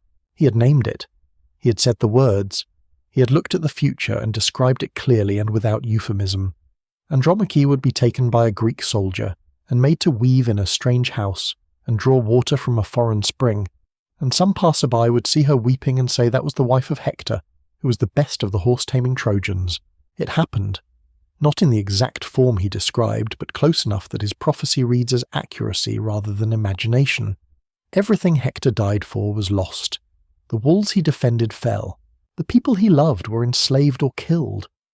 The city that his name had come to represent, Troy, the city of Priam, the city of shining towers, was burned to its foundation stones, and the stones were pushed over and the site was ploughed, and the smoke rose and eventually the wind took it. He died knowing this was probably coming. He fought anyway. The tragedy of Hector is not that he failed, it is that he succeeded as fully as any human being could have succeeded, and the war still went the way wars at scale eventually go, which is toward the side with more resources and more reinforcement, and the particular ability to survive a catastrophic setback like the death of their best warrior and come back. He was everything Troy needed him to be. It was not enough. It was never going to be enough. And he knew this, and he fought anyway every single day for 10 years, until Achilles came back from his grief and the machinery of fate completed its appointed work. This is his story. This is the whole of it. It ends in the dust of a burned city and the grief of the people who loved him, and the enduring, unsilenced recognition that what he was and what he did deserved better than what it got. Hector, across the ages, 3,000 years of a hero. The fall of Troy did not extinguish Hector. If anything, it amplified him. There is something about a hero who fights and loses that catches in the human imagination, and stays there longer than a hero who wins. Perhaps because most of us spend more of our lives on the losing side of various struggles than we care to admit, and we find more honest companionship in the people who tried and failed nobly than in the ones who triumphed. Or perhaps it is simply that the Iliad is a better poem than most victory narratives, and it made Hector more fully himself than most victories allow their participants to be. The Romans, when they built their empire on a mythological foundation, chose to trace their origins not to the Greeks but to the Trojans. This was a political decision as much as a cultural one, creating the story of Aeneas, son of Anchises and Aphrodite, a Trojan hero who survived the fall of the city and eventually made his way to Italy and became the founding ancestor of Rome. The great poet Virgil took this tradition and shaped it into the Aeneid, one of the monuments of Latin literature, a poem that explicitly invoked and responded to Homer. In this Roman reframing, the Trojans were not the defeated enemy but the noble ancestors, and Hector occupied within that tradition a position of supreme respect. He was the greatest of the Trojan heroes, the one whose memory authorized the whole Trojan line's claim to dignity and worth, Roman writers returned to him repeatedly. The idea that Rome was in some sense the heir of Troy and therefore of Hector ran through Roman cultural imagination with a persistence that shaped how educated Romans understood their own history and identity. The tradition continued through the Middle Ages, when classical literature survived in fragments and adaptations and commentaries, and when the moral categories of the ancient world were reinterpreted through the lens of Christian culture. Medieval writers loved Hector for reasons that overlapped with the ancient reasons but were not identical to them. They loved him as a figure of martial virtue, of courage and loyalty and the proper use of force. They fitted him into the categories of chivalric heroism that medieval culture was developing, and he translated into those categories surprisingly well. The Nine Worthies were a medieval conception, a list of 9 great heroes of history and legend, divided into 3 groups of 3: pagan heroes, Jewish heroes, and Christian heroes, whose collective example was meant to embody the full range of virtuous conduct in the martial life. The pagan trio was Hector, Alexander the Great, and Julius Caesar. Hector came first. He was listed first among the 9 worthies, before Alexander, before Caesar, as the supreme exemplar of ancient heroism in the medieval European cultural imagination. This was not a minor honour. The 9 worthies were depicted in tapestries, in paintings, in sculpture, carved above doorways of significant buildings and woven into the decorations of great halls. To place Hector at the head of this list was to say something specific about how the medieval world understood heroism. It was not merely about winning, it was about what you were and how you conducted yourself, and on those grounds Hector came before the conquerors. Shakespeare had things to say about Hector, as Shakespeare had things to say about nearly everything. Troilus and Cressida, written around 1602, is one of Shakespeare's most interesting and most challenging plays, a version of the Trojan War that is deliberately complex and ambivalent in its heroics, that shows the Greek heroes as often petty and self-interested, and the Trojan heroes as often naive, that does not allow easy identification with either side. Shakespeare's Hector is the most honourable figure in the play, the one whose moral compass is most consistently pointing in the right direction, and his death in Shakespeare is rendered with the quality of meaningless violence that Shakespeare was capable of deploying with devastating effect. The specific image that Shakespeare gives to Hector's death in Troilus and Cressida is that he is killed by Achilles' myrmidons while he is unarmed, while he has taken his armour off to rest. He is surrounded and killed by a mob of soldiers while defenceless. Shakespeare was not working from Homer's Iliad in any direct sense here, but the instinct that gave Hector's death this particular quality of unfairness, of a great man killed by means that his greatness could not protect against, resonates with the broader mythological tradition's sense that Hector's death was achieved by trickery and divine manipulation rather than by fair combat. In the 19th and 20th centuries, as the classical world was being rediscovered and reimagined in new ways, Hector's story attracted scholars and poets and novelists who found in it the kind of material that illuminated contemporary concerns.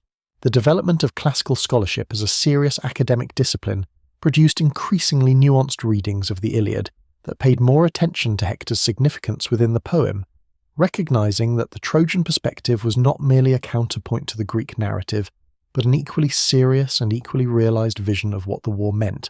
The film Troy, released in 2004, reached a global audience that had perhaps not encountered the Iliad directly, and its version of Hector, played by Eric Bana, was perhaps the most sympathetically rendered figure in the film, a man of loyalty and duty and love surrounded by people making worse choices. The film took many liberties with the mythology, but its core instinct about Hector's character was sound. What persists across all these retellings and reimaginings is a set of essential qualities that the name Hector evokes: courage without invincibility, love of home and family as the genuine motive for fighting rather than glory or conquest, decency in the treatment of others, including enemies and people in vulnerable positions, clear-eyed acknowledgement of difficulty and mortality, the willingness to carry weight that cannot ultimately be carried to the conclusion you want. These are not the qualities of the triumphant hero.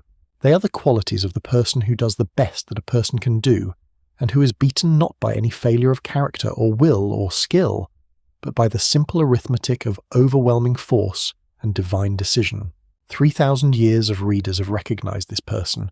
They have found him recognizable because this person is not a mythological figure. This person is someone you know, or someone you have been, in smaller and less mythologically elaborate circumstances, trying to protect something you love against odds that are not in your favour, doing it well and with grace, and still losing. Hector is still here because the human situation he embodies does not go out of date. The meaning of Hector, what he teaches us about courage, loss, and love. We have travelled a long way tonight, from the first planting of civilization on Troy's hill, through the divine comedy of a golden apple thrown at a wedding, and the diplomatic catastrophe that followed, through 10 years of fighting on a windy plain, through the tender scene at the Scaean gates, and the Aristeia, and the duel with Ajax, and the terrible climax of the chase around the walls. We have sat with Priam in Achilles' hut, and we have heard the last line of the Iliad, and we have followed the story forward into the ashes of the burned city, and then outward across 3,000 years to where we are now, in whatever hour of the night you're keeping, in whatever place you have settled into with this story for company. What does it mean, Hector's story? What does it leave us with? Let me try to be honest about this, because the question deserves honesty, rather than the kind of reassuring answer that wraps a difficult story in comfortable conclusions. Hector was not saved by his virtue. This is the first thing to acknowledge clearly.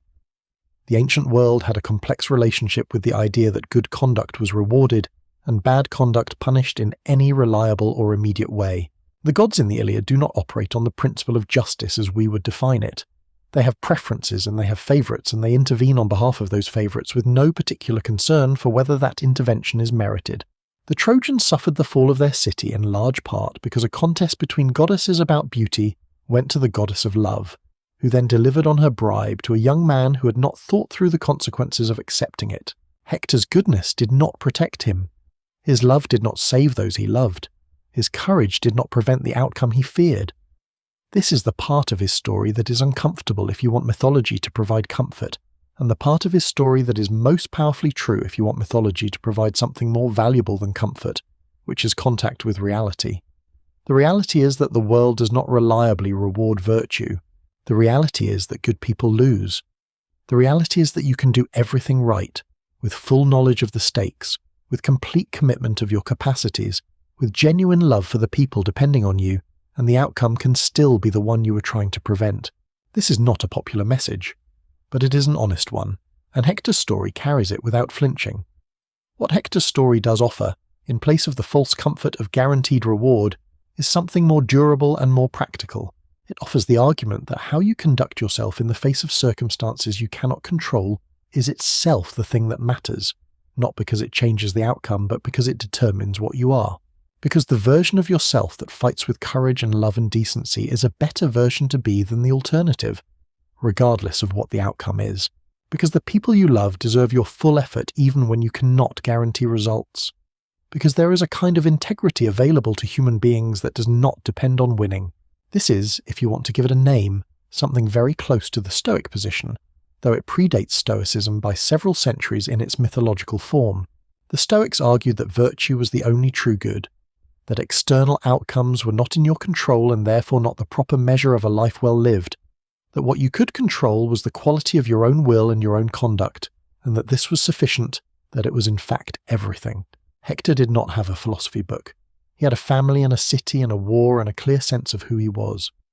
But his behaviour throughout the Iliad enacts something that Stoic philosophy would later articulate in more explicit terms. He does not pretend the war will be won when he knows it probably will not. He does not deceive himself or the people around him about the nature of the situation. He acknowledges the weight fully. He puts the helmet on and walks out anyway. The scene at the Scaean gates, which I have described at some length tonight because it deserves it, is the keystone of the whole story.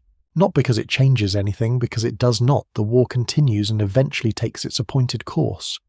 But because it shows us what Hector is doing and why he is doing it in his own words, stripped of all heroic abstraction. He is fighting to delay the moment when Andromache weeps and is led away. He is fighting for time. He is fighting for the particular life of a specific person he loves in the specific form that life has in their days together. He knows he will not win. He fights for every day he can give her. This is not triumphalism. It is not the mythology of the invincible hero who by virtue of courage overcomes all obstacles. It is something quieter and harder and more deeply true. It is the recognition that love sometimes expresses itself as a long-holding action, a sustained commitment to being present and fighting for the people who need you to fight, knowing the whole time that time is limited and the outcome is not in your hands. The helmet that frightened Astyanax, that made the small boy cry and press back against his nurse's chest, and that made both parents laugh, is perhaps the most perfect image in the whole story. The terrible thing that is required of Hector, the violence and the danger and the enormous weight he carries, expressed in bronze and horsehair, frightening even to his own child.